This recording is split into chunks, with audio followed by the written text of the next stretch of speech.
जनरञ्जना यमुनातीरावनचारि यमुनातीरावनचारि जय राधा माधव कुञ्ज बिहारी जय राधा माधव कुञ्ज बिहारी जय शुपात्रं परिव्राजकाचार्य स्तोत्रस्त श्रीमद् एसी भक्ति वेदांत स्वामी शिल प्रभुपाद की जय अनंत कोटि वैष्णव वृंद की जय नामाचार्य श्रील हरिदास ठाकुर की जय कहो श्री कृष्ण चैतन्य प्रभु नित्यानंद श्री अद्वैत गदाधर श्रीवासदि गौर भक्त वृंद की जय श्री श्री राधा कृष्ण गोप गोपी गौ श्याम कुंड राधा कुंड गिरि गोवर्धन की जय संवेद भक्त वृंद की जय श्री श्री गुरु गौरांग की जय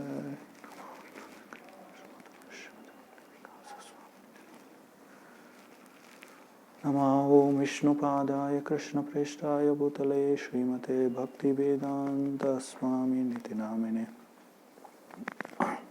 नमस्ते सारस्वते देवे गौरवाणी प्रचारिणे निर्विशेष शून्यवादी पाश्चात्य देश तारिणे वंदेहं श्रीगुरो श्रीयुतपदकमलं श्रीगुरून् वैष्णवांश्च श्रीरूपं साग्रजातं सहगण रघुनाथान्वितं तं सजीवं साद्वैतं सावधूतं परिजनसहितं कृष्णचैतन्यदेवं श्रीराधा कृष्णपादान् सहगण ललिता श्रीविशाखान्वितश्च जय श्री कृष्ण चैतन्य प्रभु नित्यानंद श्री अद्वैत गदाधर श्रीवासदि गौर भक्त वृंद हरे कृष्णा कृष्ण कृष्ण हरे हरे हरे राम राम राम हरे हरे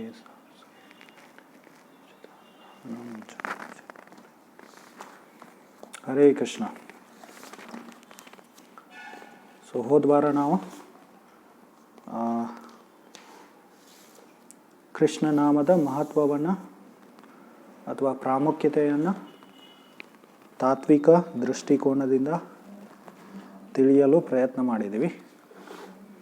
ಇವತ್ತು ಅದನ್ನೇ ತಾರತಮ್ಯ ಜ್ಞಾನದ ಆಧಾರದ ಮೇಲೆ ತಿಳ್ಕೊಳ್ಳೋಕ್ಕೆ ಪ್ರಯತ್ನ ಮಾಡೋಣ. ತಾರತಮ್ಯ ಜ್ಞಾನ ಅಂದ್ರೇನು?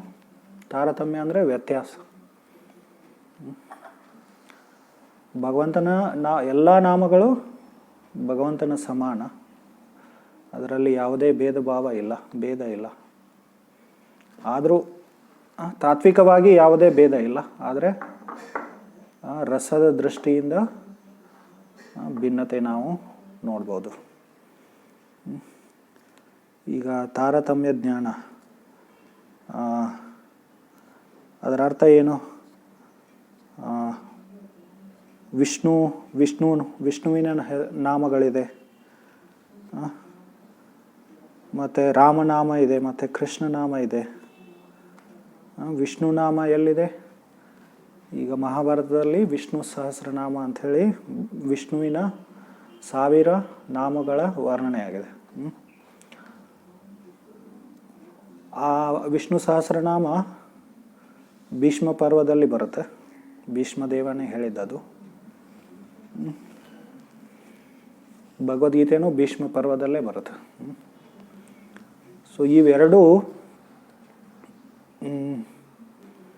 ಮಹಾಭಾರತದ ತುಂಬ ಪ್ರಮುಖವಾದ ಭಾಗಗಳು.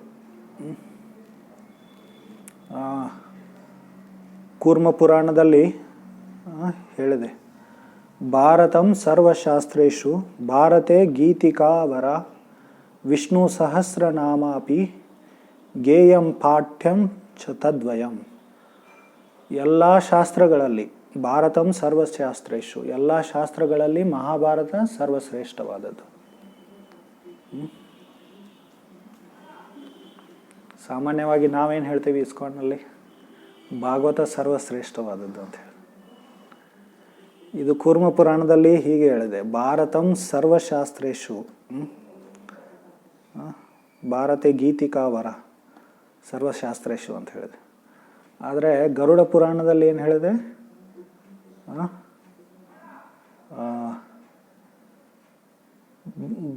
ಭಾರತ ಸಾರ ವಿನಿರ್ಣಯ. ಭಾಗವತ ಭಾರತದ ಏನು ಸಾರ ಅಂತ ಹೇಳಿದೆ. ಸೊ ಭಾರತ ಸರ್ವಶ್ರೇಷ್ಠ ಆದರೆ, ಮಹಾಭಾರತ ಸರ್ವಶ್ರೇಷ್ಠ ಆದರೆ ಅದರ ಸಾರ ಯಾವುದು? ಶ್ರೀಮದ್ ಭಾಗವತ ಅಂತೇಳಿ.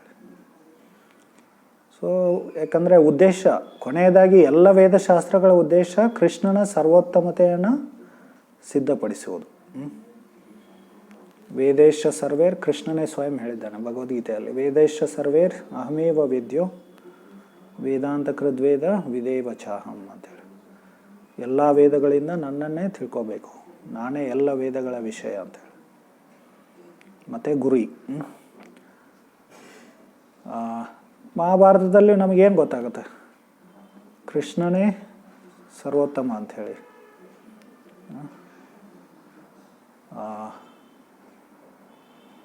ಅಂಥೇಳಿ ನಮಗೆ ಗೊತ್ತಾಗುತ್ತೆ, ಹೌದಲ್ಲ? ಈಗ ಉದಾಹರಣೆಗಾಗಿ ಪಾಂಡವರನ್ನು ಯಾವಾಗಲೂ ರಕ್ಷಣೆ ಮಾಡಿದ ಕೃಷ್ಣ. ಅದರಿಂದ ನಮಗೆ ಗೊತ್ತಾಗುತ್ತೆ. ನೀವು ಓದಿ ಯಾವುದೇ ವಿಭಾಗವನ್ನು ಮಹಾಭಾರತದಿಂದ ನಮಗೇನು ತಿಳಿಬೋದು? ನಾವು ಕೃಷ್ಣನೇ ಸರ್ವೋತ್ತಮ ಅಥವಾ ದೇವೋತ್ತಮ ಅಂತೇಳಿ. ಭಾಗವತದಲ್ಲಿ ಅದನ್ನೇ ಸಿದ್ಧಪಡಿಸಿದೆ. ಸೊ ಅದಕ್ಕೋಸ್ಕರ ಈ ಭಾರತಂ ಸರ್ವಶಾಸ್ತ್ರೇಷು ಭಾರತೆ ಗೀತೆ ಕಾ ವರ ವಿಷ್ಣು ಸಹಸ್ರನಾಮಾಪಿ. ಭಾರತದಲ್ಲಿ, ಮಹಾಭಾರತದಲ್ಲಿ ಗೀತಿಕಾ ಅಂದರೆ ಭಗವದ್ಗೀತೆ ಮತ್ತು ವಿಷ್ಣು ಸಹಸ್ರನಾಮ ಎಲ್ಲದಕ್ಕಿಂತ ಸರ್ವಶ್ರೇಷ್ಠ ಅಂಥೇಳಿ. ವರ ಅಂದರೆ ಶ್ರೇಷ್ಠ. ಗೇಯಂ ಪಠ್ಯಂ ಚ ತದ್ವಯಂ. ಗೇಯಂ ಅಂದರೆ ಅದನ್ನು ಅಧ್ಯಯನ ಮಾಡಬೇಕು, ಅದನ್ನು ಪಾಠ ಮಾಡಬೇಕು. ಪಾಠ್ಯಂ ಅಂದರೆ ಅಧ್ಯಯನ ಮಾಡಬೇಕು ಅಂಥೇಳಿ. ತದ್ವಯಂ ಅಂಥೇಳಿ ಇವೆರಡನ್ನ ಅಂಥೇಳಿ ಮಹಾಕೂರ್ಮ ಪುರಾಣದಲ್ಲಿ ಈ ಶ್ಲೋಕ ಬರುತ್ತೆ. ಸೊ ವಿಷ್ಣು ಸಹಸ್ರನಾಮ ಮತ್ತು ಭಗವದ್ಗೀತೆ ಶ್ರೇಷ್ಠವಾದದ್ದು ಮಹಾಭಾರತದಲ್ಲಿ. ಭಗವದ್ಗೀತೆಯಿಂದ ನಮಗೆ ನೇರವಾಗಿ ಏನು ತಿಳಿದು ಬರುತ್ತೆ? ಕೃಷ್ಣನೇ ಸರ್ವೋತ್ತಮ, ನಾವು ಜೀವಿಗಳು ಅವನ ಶಾಶ್ವತ ಅಂಶರು, ಅವನ ನಿತ್ಯ ಸೇವಕರು, ಅವನಿಗೆ ಶರಣಾಗತಿ ಭಾವದಿಂದ ಭಕ್ತಿ ಸೇವೆಯಲ್ಲಿ ತೊಡಗಬೇಕು ನಾವು. ಅದು ಕೊನೆಯ ಉಪದೇಶ ಭಗವದ್ಗೀತೆ. ಸರ್ವಧರ್ಮಾಂ ಪರಿತ್ಯಜ್ಯ ಮಾಮೇಕಂ ಶರಣಂ ವ್ರಜ ಅಂತ. ಈಗ ನೇರವಾಗಿ ಅದೇ. ಮತ್ತು ವಿಷ್ಣು ಸಹಸ್ರನಾಮದಲ್ಲಿ ಏನಾಗುತ್ತೆ? ಅವನ ನಾಮಗಳನ್ನು ನಾವೇನು ಮಾಡ್ತಾಯಿದ್ದೀವಿ? ಉಚ್ಚಾರಣೆ ಮಾಡ್ತಾಯಿದ್ದೀವಿ. ಸೊ ಅವನ ಭಕ್ತಿ ಸೇವೆಯಲ್ಲಿ ಎಲ್ಲ ಅಂಗಗಳಲ್ಲಿ ಸರ್ವಶ್ರೇಷ್ಠವಾದ ಅಂಗ, ವ್ರತ, ಆರಾಧನೆ, ಪೂಜೆ ಯಾವುದಂದರೆ ಅವನ ಭಗವಂತನ ನಾಮವನ್ನು ಉಚ್ಚಾರಣೆ ಮಾಡೋದು, ನಾಮೋಚ್ಚಾರಣೆ ಮಾಡೋದು, ನಾಮಸ್ಮರಣೆ ಮಾಡೋದು. ಅದಕ್ಕೋಸ್ಕರ ವಿಷ್ಣು ಸಹಸ್ರನಾಮ ಸರ್ವಶ್ರೇಷ್ಠವಾದದ್ದು. ಸೊ ಅಲ್ಲಿ 1000 ಭಗವಂತನ ವಿಷ್ಣುವಿನ ನಾಮಗಳು ನಮಗೆ ಸಿಗುತ್ತವೆ. ಆ ವಿಷ್ಣು ಸಹಸ್ರ ನಾಮದ ಮೇಲೆ ತುಂಬ ಆಚಾರ್ಯರು ಏನು ಬರೆದಿದ್ದಾರೆ? ಎಷ್ಟೋ ಆಚಾರ್ಯರು ಭಾಷ್ಯವನ್ನು ಬರೆದಿದ್ದಾರೆ. ಆ ಎಲ್ಲ ನಾಮಗಳನ್ನು ವರ್ಣನೆ ಮಾಡ್ತಾರೆ. ಶಂಕರಾಚಾರ್ಯರು ಬರೆದಿದ್ದಾರೆ,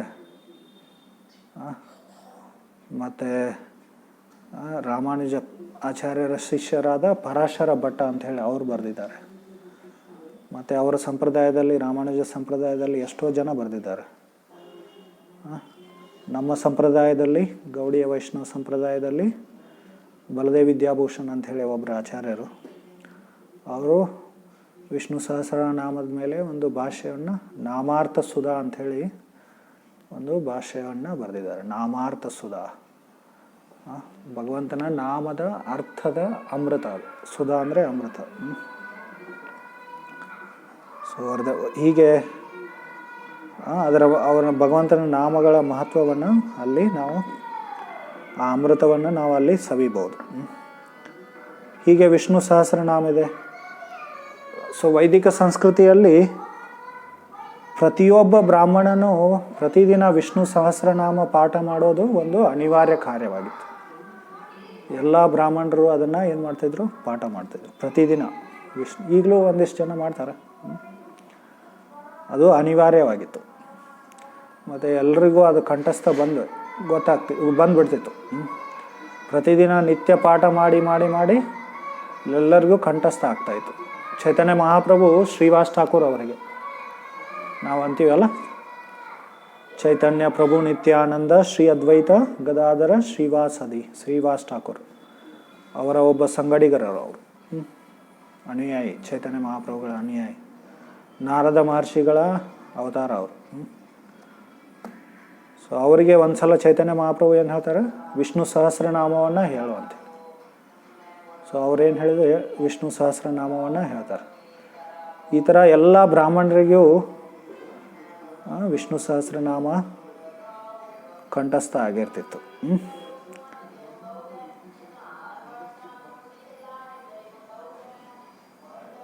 ಪದ್ಮಪುರಾಣದಲ್ಲಿ ಏನು ಹೇಳುತ್ತೆ? ಈ 1000 ವಿಷ್ಣು ಸಹಸ್ರನಾಮವನ್ನು ಒಂದು ಸಲ ಪೂರ್ಣವಾಗಿ ಪಾಠ ಹೇಳುವುದು ಮತ್ತು ಹರೇ ಕೃಷ್ಣ ಕೃಷ್ಣ ಕೃಷ್ಣ ಹರೇ ಹರೇ, ಹರೇ ರಾಮ ರಾಮ ರಾಮ ಹರೇ ಹರೇ ಕೃಷ್ಣ ಕೃಷ್ಣ ಕೃಷ್ಣ ಹರೇ ಹರೇ, ಹರೇ Rama Rama Rama.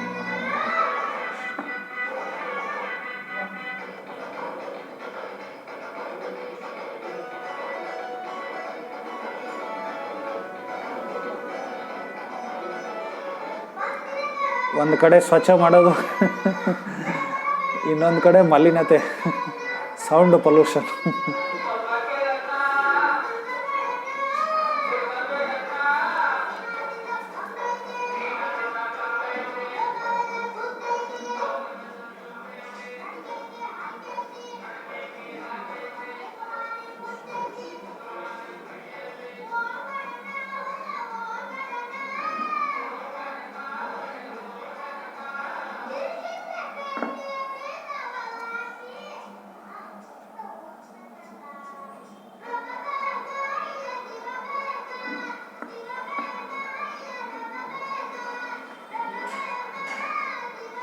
This song is very heavy, terrorizing.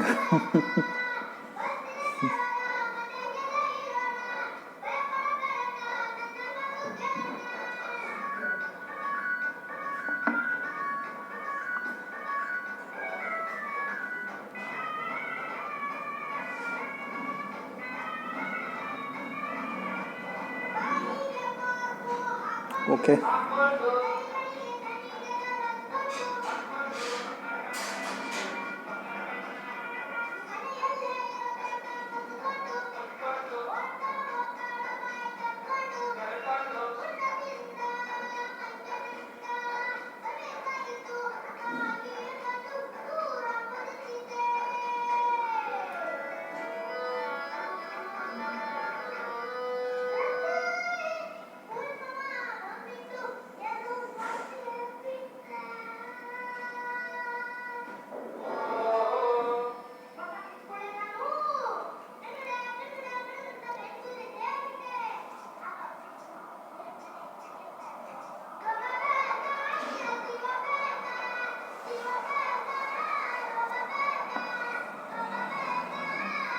Okay.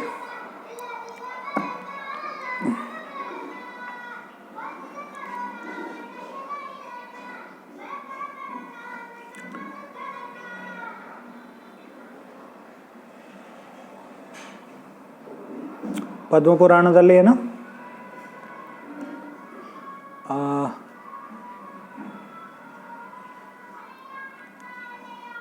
ಪದ್ಮಪುರಾಣದಲ್ಲಿ Shiva ಪಾರ್ವತಿಗೆ ಏನು ಹೇಳಿದ್ದು?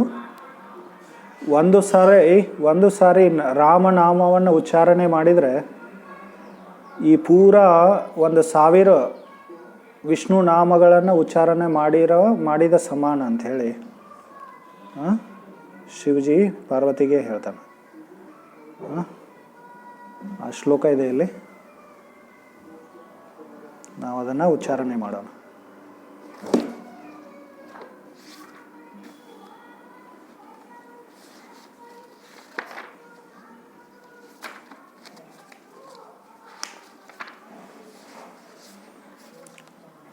Rama ರಾಮೇತಿ ರಾಮೇತಿ Rama ರಾಮೇತಿ ರಾಮೇತಿ. They have Hindi? ರಮೇ ರಾಮೇ ಮನೋರಮೇ ರಮೇ ರಾಮೇ ಮನೋರಮೇ ರಮೇ ರಾಮೇ ಮನೋರಮೇ ಸಹಸ್ರನಾಮಭಿಸ್ತುಲ್ಯಂ ಸಹಸ್ರನಾಮಭಿಸ್ತುಲ್ಯಂ ರಾಮನಾಮವರಾಣನೆ ರಾಮನಾಮವರಾಣನೆ Rama ರಾಮೇತಿ ರಾಮೇತಿ ರಮೇ ರಾಮೇವ ಮನೋರಮೇ ಸಹಸ್ರನಾಮಭಿಸ್ತುಲ್ಯಂ ರಾಮನಾಮವರಾಣನೆ Rama ರಾಮೇತಿ ರಾಮೇತಿ ರಮೇ ರಾಮೇ ಮನೋರಮೇ ಸಹಸ್ರನಾಮಭಿಸ್ತುಲ್ಯಂ ರಾಮನಾಮವರಾಣನೆ Rama ರಾಮೇತಿ ರಾಮೇತಿ ರಮೇ ರಾಮೇ ಮನೋರಮೇ ಸಹಸ್ರನಾಮಭಿಸ್ತುಲ್ಯಂ ರಾಮನಾಮವರಾಣನೆ Rama ರಾಮೇತಿ ರಾಮೇತಿ ರಮೇ ರಾಮೇ ಮನೋರಮೇ ಸಹಸ್ರನಾಮಭಿಸ್ತುಲ್ಯಂ ರಾಮನಾಮವರಾಣನೆ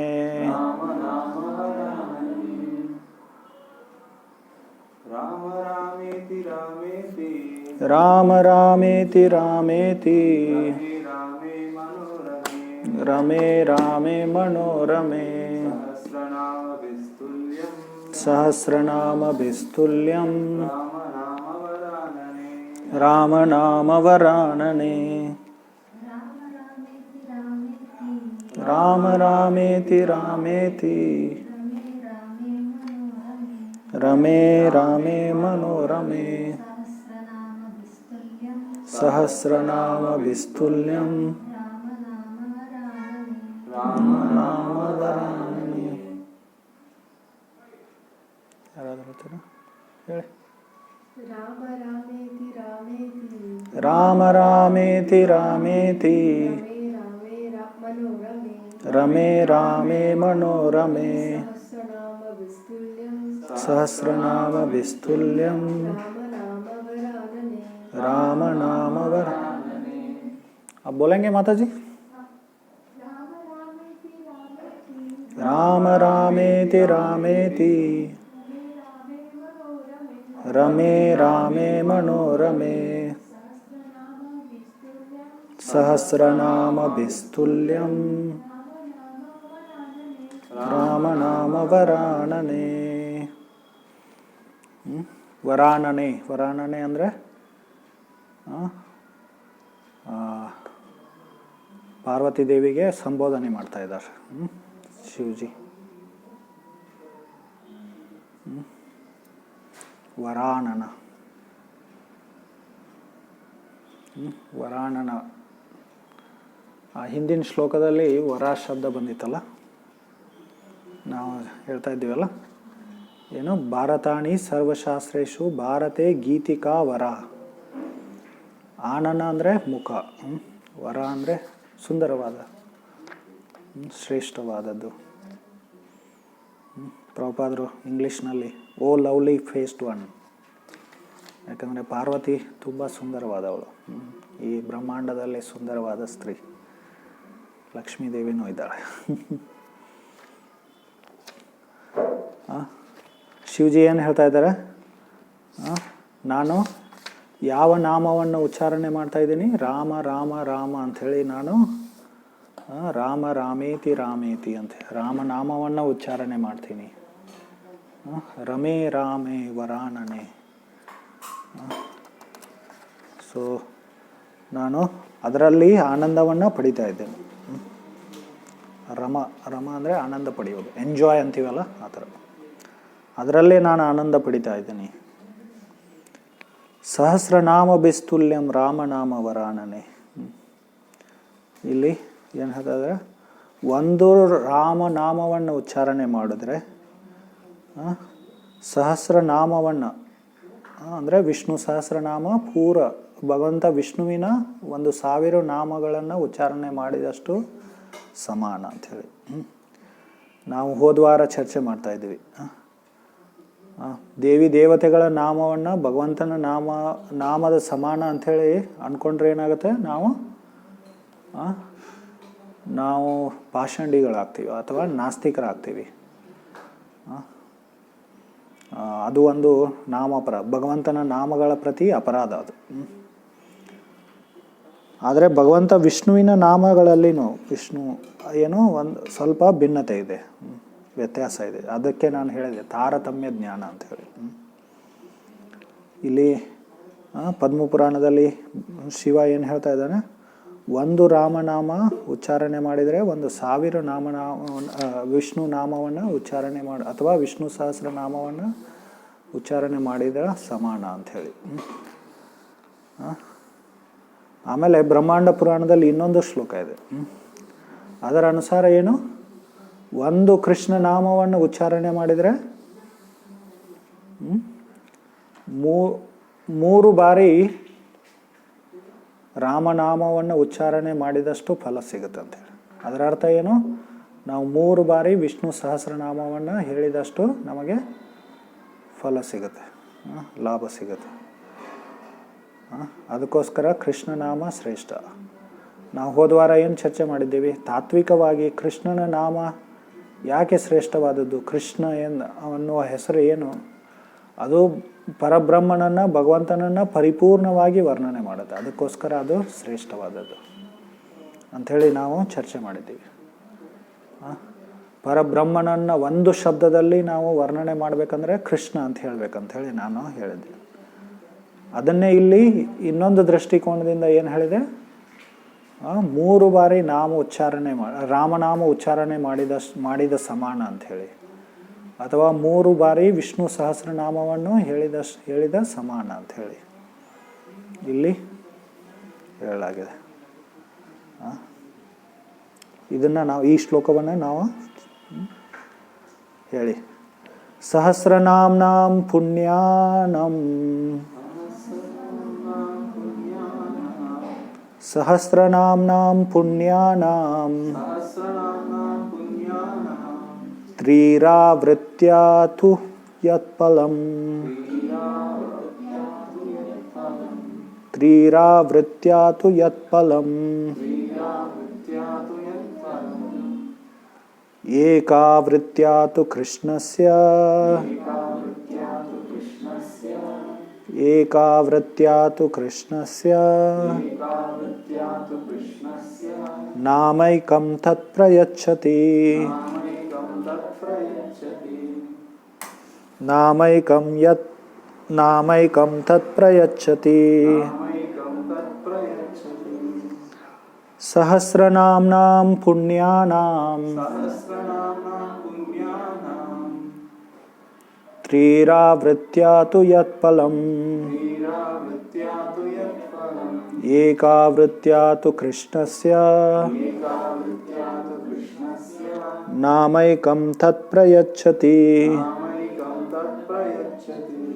ಸಹಸ್ರನಾಮ್ನಾಂ ಪುಣ್ಯಾನಾಂ ತ್ರಿರಾವೃತ್ಯಾತು ಯತ್ಫಲಂ ಏಕಾವೃತ್ಯಾತು ಕೃಷ್ಣಸ್ಯ ನಾಮೈಕಂ ತತ್ ಪ್ರಯಚ್ಛತಿ ಸಹಸ್ರನಾಮ್ನಾಂ ಪುಣ್ಯಾನಾಂ ತ್ರಿರಾವೃತ್ಯಾತು ಯತ್ಫಲಂ ಏಕಾವೃತ್ಯಾ ತು ಕೃಷ್ಣಸ್ಯ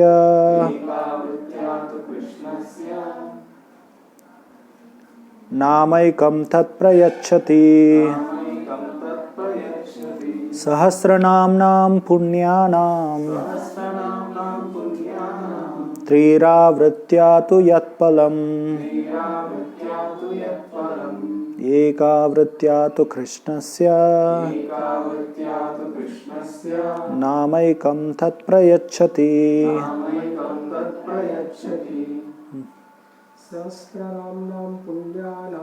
ಸಹಸ್ರನಾಮ್ನಾಂ ಪುಣ್ಯಾನಾಂ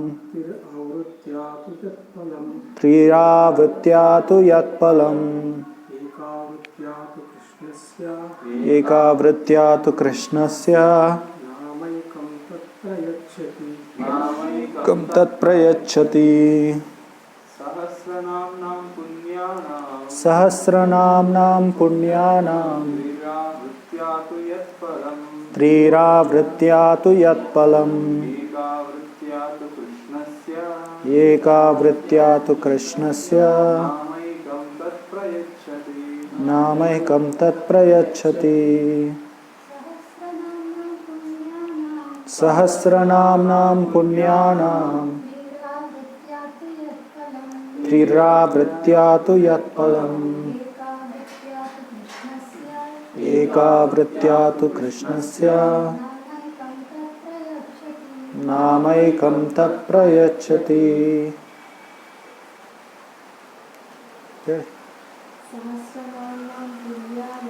ಸಹಸ್ರನಾಮ್ನಾಂ ಪುಣ್ಯಾನಾಂ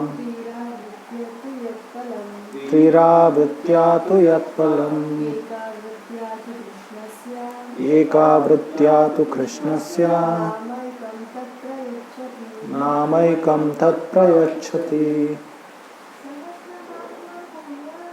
ಸಹಸ್ರನಾಮ್ನಾಂ ಪುಣ್ಯಾನಾಂ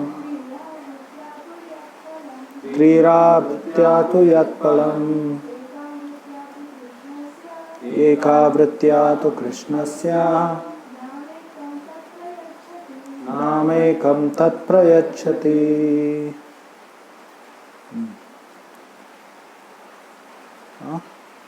ಸಹಸ್ರನಾಮ 3 ಬಾರಿ ವಿಷ್ಣು ಸಹಸ್ರನಾಮವನ್ನು ಹೇಳಿದಾಗ ಎಷ್ಟು ಪುಣ್ಯ ಸಿಗುತ್ತಲ್ಲ ಅಷ್ಟು 1 ಬಾರಿ ಕೃಷ್ಣ ನಾಮವನ್ನು ಉಚ್ಚಾರಣೆ ಮಾಡಿದರೆ ಸಿಗುತ್ತೆ ಅಂತ ಹೇಳಿ ಇಲ್ಲಿ ಹೇಳಿದೆ. ಈಗ ಸಹಸ್ರನಾಮವನ್ನು ಉಚ್ಚಾರಣೆ ಮಾಡಿದಾಗ ಏನೇನು ಪುಣ್ಯ ಸಿಗುತ್ತೆ? ಈಗ ಮಹಾಭಾರತದಲ್ಲಿ ಆ ವಿಷ್ಣು ಸಹಸ್ರನಾಮದ ವರ್ಣನೆ ಆದಾಗ ಅಲ್ಲಿ ಫಲಶ್ರುತಿಯನ್ನು ಹೇಳಿದೆ, ಏನೇನೆಲ್ಲ ಹೇಳಿದೆ ಅಲ್ಲಿ. ಯಾರು ದರಿದ್ರರು ಇರ್ತಾರೆ ಅಂದರೆ ಏನು ಪುವರ್, ಅವರಿಗೆ ಏನು ತುಂಬ ಧನ ಸಂಪತ್ತು ಸಿಗುತ್ತೆ, ಯಾರಿಗೆ ಮಕ್ಕಳಾಗಿರಲ್ಲ ಅವರಿಗೆ ಮಕ್ಕಳ ಸಿಗುತ್ತೆ, ಈ ಥರ ಎಲ್ಲ. ಅಂದರೆ ಸಾಮಾನ್ಯವಾಗಿ ಪುಣ್ಯ ಮಾಡಿದಾಗ ನಮಗೆ ಒಳ್ಳೆಯ ಫಲಗಳು ಸಿಗುತ್ತೆ. ಒಳ್ಳೆಯ ಫಲಗಳು ಅಂದರೆ ಏನು? ಜನ್ಮ ಐಶ್ವರ್ಯ ಶ್ರುತಶ್ರೀ ಅಂಥೇಳಿ ಒಳ್ಳೆಯ ಜನ್ಮ ಸಿಗುತ್ತೆ. ಒಳ್ಳೆಯ ಪರಿವಾರದಲ್ಲಿ ಶ್ರೀಮಂತನಾಗಿ ಅಥವಾ ಐಶ್ವರ್ಯ ಧನ ಸಂಪತ್ತು ನಮಗೆ ಸಿಗುತ್ತೆ. ಒಳ್ಳೆಯ ವಿದ್ಯೆ ಶ್ರುತ, ಒಳ್ಳೆಯ ವಿದ್ಯೆ ಮತ್ತು ಸುಂದರತೆ ಬ್ಯೂಟಿ, ಈ ಥರ ಇವೆಲ್ಲ ಪುಣ್ಯ ಕರ್ಮಗಳ ಫಲಗಳು. ಆದರೆ ಪಾಪ ಮಾಡಿದರೆ ಏನಾಗುತ್ತೆ? ನಮಗೆ ನರಕವಾಸ, ಎಲ್ಲ ಕಷ್ಟಗಳು ಹಿಂಸೆ ಎಲ್ಲ ನಮಗೆ ಆಗತ್ತೆ. ಸೊ ಬೇರೆ ಬೇರೆ ಫಲಗಳು ಸಿಗುತ್ತೆ. ಮತ್ತು ವಿಷ್ಣು ಸಹಸ್ರನಾಮದಲ್ಲಿ ಏನು ಹೇಳಿದೆ ಅಲ್ಲಿ ಕೊನೆಗೆ ಶ್ರುತಿ ಫಲ ಅಂದರೆ ನಾವು ಯಾವುದೇ ಆಧ್ಯಾತ್ಮಿಕ ಯಾವುದೇ ಧಾರ್ಮಿಕ ಕಾರ್ಯ ಮಾಡಿದಾಗ ಅದರ ಫಲಗಳು ಏನು ನಮಗೆ ಭೌತಿಕ ಫಲಗಳು ಸಿಗುತ್ತೆ, ಅದರ ವರ್ಣನೆಯಾಗಿದೆ. ಶಾಸ್ತ್ರಗಳಲ್ಲಿ ಎಷ್ಟೋ ಈ ಥರ ಶ್ರುತಿ ಫಲಗಳ ವರ್ಣನೆಯಾಗಿದೆ. ಈಗಿನ ಕಾಲದ ಜನರಿಗೆ ಅದು ಸಿಗಲ್ಲ. ಯಾಕಂದರೆ ಸಾಮಾನ್ಯವಾಗಿ ಜನರು ಪಾಪ ಕರ್ಮಗಳಲ್ಲಿ ತೊಡಗಿದ್ದಾರೆ. ಅವರ ಜೀವನ ಪಾಪದಲ್ಲೇ ಮುಳುಗಿಬಿಟ್ಟಿರುತ್ತೆ. ಅದರಲ್ಲಿ ನಡುವೆ ಈ ಥರ ಏನೋ ಒಂದು ಧಾರ್ಮಿಕ ಕಾರ್ಯ ಮಾಡಿದರೆ ಅವರಿಗೆ ಅದರ ಫಲ ಸಿಗೋದು ಕಷ್ಟ. ಒಂದೊಂದು ಸಲ ನಾವು ಕೇಳ್ತೀವಲ್ಲ, ಈಗ ವೈಕುಂಠ ಏಕಾದಶಿ ಇರುತ್ತೆ, ಅಲ್ಲಿ ನಮ್ಮ ವಿಷ್ಣು ದೇವಸ್ಥಾನಗಳಲ್ಲಿ ಏನು ಮಾಡ್ತಾರೆ, ವೈಕುಂಠ ದ್ವಾರವನ್ನು ಮಾಡ್ತಾರೆ. ಏನು ಹೇಳಿದೆ ಶಾಸ್ತ್ರದಲ್ಲಿ, ಯಾರು ಆ ವೈಕುಂಠ ದ್ವಾರದಲ್ಲಿ ಪ್ರವೇಶ ಮಾಡ್ತಾರಲ್ಲ ಅವರು ಈ ಜೀವನದ ಕೊನೆಗೆ ಏನು ವೈಕುಂಠ ವಾಸಿ ಆಗ್ತಾರೆ, ವೈಕುಂಠಕ್ಕೆ ಮರಳಿ ಭಗವಂತನ ಕಡೆಗೆ ಹೋಗ್ತಾರೆ ಅಂತ ಹೇಳಿ ಆ ಥರ ಫಲವನ್ನು ಹೇಳಿದೆ. ಆದರೆ ಅದನ್ನು ಒಂದು ಸಲ ನಾವು ವರ್ಷಕ್ಕೆ ಒಂದು ಸಲ ಏನು ಮಾಡ್ತೀವಿ, ಅದರ ದ್ವಾರದಲ್ಲಿ ಹೋಗಿ ಪಾಸಾಗಿ ಆಮೇಲೆ ವರ್ಷ ಇಡೀ ಏನು ಮಾಡೋದು, ಪಾಪದಲ್ಲಿ ತೊಡಗೋದು. ಅದು ಆ ಥರ ಮಾಡಿದರೆ ಅದರ ಫಲ ಸಿಗಲ್ಲ. ಸೊ ಈ ಎಲ್ಲ ಫಲಶ್ರುತಿಗಳು ಯಾರಿಗೆ ಹೇಳಿದೆ, ಯಾರು ತಮ್ಮ ಜೀವನವನ್ನು ಧಾರ್ಮಿಕವಾಗಿ ಜೀವನವನ್ನು ನಡೆಸ್ತಾ ಇರ್ತಾರಲ್ಲ ಅವರಿಗೆ ಈ ಫಲಶ್ರುತಿಗಳನ್ನು ಹೇಳಿದೆ. ವರ್ಣಾಶ್ರಮ ಧರ್ಮದಲ್ಲಿ ಅವರು ಜೀವನಾದ್ಯಂತ ಏನು ಮಾಡಿರ್ತಾರೆ, ತುಂಬ ಧರ್ಮವನ್ನು ಪಾಲನೆ ಮಾಡ್ತಾ ಮಾಡ್ತಾ ಜೀವನ ಕಳೆದಿರ್ತಾರೆ. ಅವರಿಗೆ ಏನೋ ಒಂದು ಸ್ವಲ್ಪ ಆಧ್ಯಾತ್ಮಿಕ ಟಚ್, ಭಕ್ತಿಯ ಟಚ್ ಸಿಕ್ಕ ನಂತರ ಏನಾಗ್ಬಿಡುತ್ತೆ, ಅವರಿಗೆ ಆ ಥರ ಫಲಗಳು ಸಿಗುತ್ತೆ, ವೈಕುಂಠಕ್ಕೆ ಹೋಗೋದು. ವೈಕುಂಠದಲ್ಲಿ ಓನ್ಲಿ ಶುದ್ಧ ಭಕ್ತರಿಗೆ ಅನುಮತಿ ಇದೆ, ಬೇರೆಯವ್ರಿಗೆ ಯಾರಿಗೂ ಈವನ್ ಧಾರ್ಮಿಕ ಇದ್ರೂ ಸಿಗಲ್ಲ. ಆದರೆ ಈ ವಿಷ್ಣು ಸಂಬಂಧದಲ್ಲಿ ಕಾರ್ಯ ಮಾಡಿದರೆ, ಭಕ್ತಿ ಸಂಬಂಧದ ಕಾರ್ಯಗಳನ್ನು ಮಾಡಿದರೆ ಏನಾಗುತ್ತೆ, ನಮಗೆ ಆ ಥರ ಫಲಗಳು ಸಿಗುತ್ತೆ.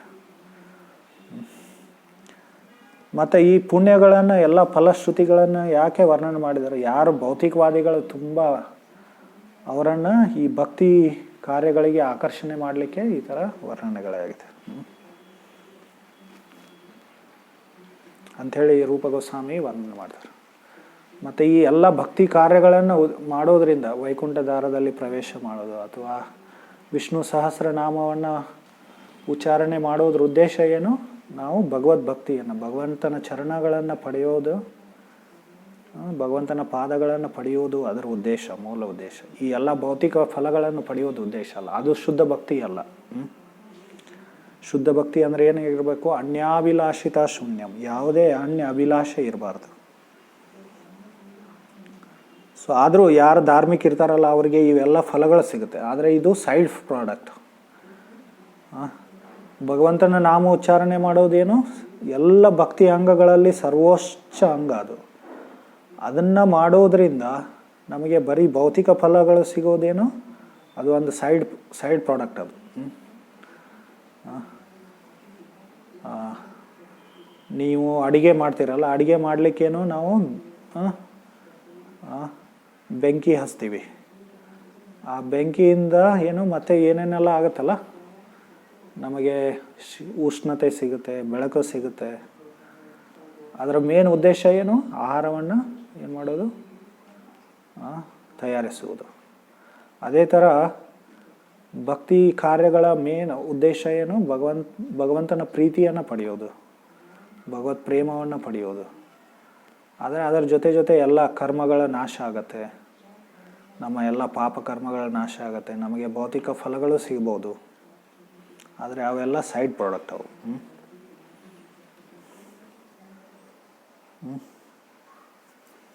ಈಗ ನೀವು ಎಷ್ಟೋ ಈಗ ಸೂಪರ್ ಮಾರ್ಕೆಟಿಗೆ ಹೋದರೆ ಎಷ್ಟೆಲ್ಲ ಆಫರ್ಗಳಿರುತ್ತಲ್ಲ,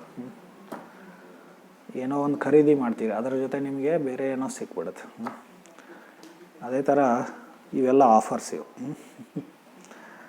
ಸಹಸ್ರನಾಮ್ನಾಂ ಪುಣ್ಯಾನಾಂ, ಅವೆಲ್ಲ ಪುಣ್ಯಗಳ ವರ್ಣನೆ ಆಗಿದೆ, ಶ್ರುತಿ ಫಲಗಳು. ಆದರೆ ಮೇನ್ ಶ್ರುತಿ ಫಲ ಏನು, ಯಾವುದು, ಭಗವಂತನ ಪ್ರೇಮವನ್ನು ಪಡೆಯೋದು. ವಿಶೇಷವಾಗಿ ಭಕ್ತಿ ಅಂಗಗಳಲ್ಲಿ 5 ಪ್ರಮುಖ ಭಕ್ತಿ ಅಂಗಗಳನ್ನು ವರ್ಣನೆ ಮಾಡಿದ್ದಾರೆ ರೂಪ ಗೋಸ್ವಾಮಿ. ಒಂದು ಅರ್ಚ ವಿಗ್ರಹವನ್ನು ಆರಾಧನೆ ಮಾಡೋದು, ಮತ್ತು ಭಾಗವತ ಶ್ರವಣ ಮಾಡೋದು, ಅಧ್ಯಯನ ಮತ್ತು ಶ್ರವಣ ಮಾಡೋದು, ಭಕ್ತರ ಸಂಘ ಮಾಡೋದು, ಸತ್ಸಂಗ ಮಾಡೋದು, ಮತ್ತು ಭಗವಂತನ ನಾಮ ಉಚ್ಚಾರಣೆ ಮಾಡೋದು, ಮತ್ತು ಮಥುರಾವಾಸ ಅಂದರೆ ಭಗವಂತನ ಧಾಮಗಳಲ್ಲಿ ವಾಸ ಮಾಡೋದು. ಸೊ ಇವು 5 ಪ್ರಮುಖ ಭಕ್ತಿ ಅಂಗಗಳು. ಇವಕ್ಕೆ most potent forms of devotional service. ಎಲ್ಲ ಅಂಗಗಳಿಗಿಂತ ಶಕ್ತಿಶಾಲಿ ಅಂಗಗಳಂತ ಹೇಳಿ ರೂಪಗೋಸ್ವಾಮಿ ಇವನ್ನ ವರ್ಣನೆ ಮಾಡ್ತಾರೆ. ಯಾಕೆ ಶಕ್ತಿಶಾಲಿ ಅಂಗಗಳು? ಯಾಕಂದರೆ ಇವುಗಳನ್ನು ಮಾಡೋದ್ರಿಂದ ಒಬ್ಬ ಆರಂಭಿಕ ಭಕ್ತನಿಗೂ ಕನಿಷ್ಠ ಆರಂಭಿಕ ಭಕ್ತರಿಗೆ ಏನಂತ ಹೇಳ್ತಾರೆ? ಕನಿಷ್ಠ ಅಂತ ಹೇಳ್ತಾರೆ. ಆ ಕನಿಷ್ಠ ಭಕ್ತ ಅಂದರೆ ಅವನಲ್ಲಿ ಭಗವಂತನಲ್ಲಿ ಅಷ್ಟು ಶ್ರದ್ಧೆ ಇರಲ್ಲ. ತುಂಬ ಕೋಮಲ ಶ್ರದ್ಧೆ ತುಂಬ ಕೋಮಲವಾಗಿರುತ್ತೆ. ಯಾರಾದರೂ ನಾಸ್ತಿಕರು ಬಂದು ಅವನಿಗೆ ಜೋರಾಗಿ ನಾಸ್ತಿಕವಾದವನ್ನು ಪ್ರಚಾರ ಮಾಡಿಬಿಟ್ರೆ ಅವನು ಏನಾಗ್ಬಿಡ್ತಾನೆ? ಭಕ್ತಿಯನ್ನು ಬಿಟ್ಬಿಟ್ಟು ಅವನು ಬಿಟ್ಬಿಡ್ತಾನೆ ಅವನು, ಅಥವಾ ಅವರಿಂದ ಪ್ರಭಾವಿತನಾಗ್ತಾನೆ. ಅಥವಾ ಭೌತಿಕ ಆಕರ್ಷಣೆಗಳು ಅವನನ್ನು ಏನು ಮಾಡ್ತವೆ? ಭಕ್ತಿಯಿಂದ ವಿಮುಖನಾಗಿ ಮಾಡ್ತವೆ, ಪಥಭ್ರಷ್ಟನಾಗಿ ಮಾಡ್ತವೆ. ಸೊ ಅಂಥವನಿಗೆ ಕನಿಷ್ಠ ಅಂತ ಹೇಳ್ತಾರೆ. ಸೊ ಆರಂಭಿಕ ಭಕ್ತ, ಅಂಥ ಆರಂಭಿಕ ಭಕ್ತನಿಗೂ ಅವನಿಗೆ ಕೃಷ್ಣ ಪ್ರೇಮವನ್ನು ಕೊಡುವಷ್ಟು ಶಕ್ತಿ ಈ ಅಂಗಗಳಲ್ಲಿ ಇದೆ. ಅದಕ್ಕೆ ಅವನ್ನ ಆ 5 ಅಂಗಗಳನ್ನು ಶಕ್ತಿಶಾಲಿ ಅಂಗಗಳಂಥೇಳಿ ವರ್ಣನೆ ಮಾಡಿದ್ದಾರೆ. 5 ಸೊ 64 ಅಂಗಗಳಲ್ಲಿ ಇವು 5 ಪ್ರಮುಖವಾದದ್ದು. ಸೊ ಇದನ್ನೆಲ್ಲ ಭಕ್ತಿ ರಸಾಮೃತ ಸಿಂಧುದಲ್ಲಿ ವರ್ಣನೆಯಾಗಿದೆ.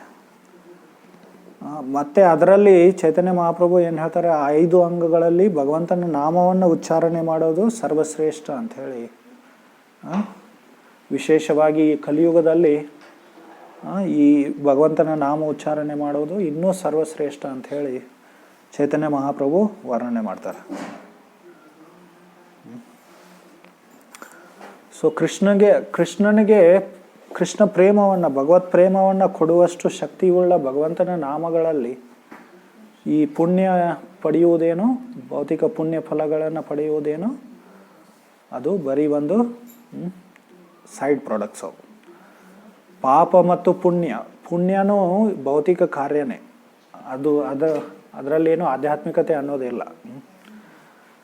ಅದರಿಂದ ನಾವು ಭವಬಂಧನದಿಂದ ಮುಕ್ತರಾಗಲ್ಲ. ನಮಗೆ ಒಳ್ಳೆಯ ಫಲಗಳು ಸಿಗ್ಬೋದು, ಸ್ವರ್ಗವಾಸ ಆಗ್ಬೋದು.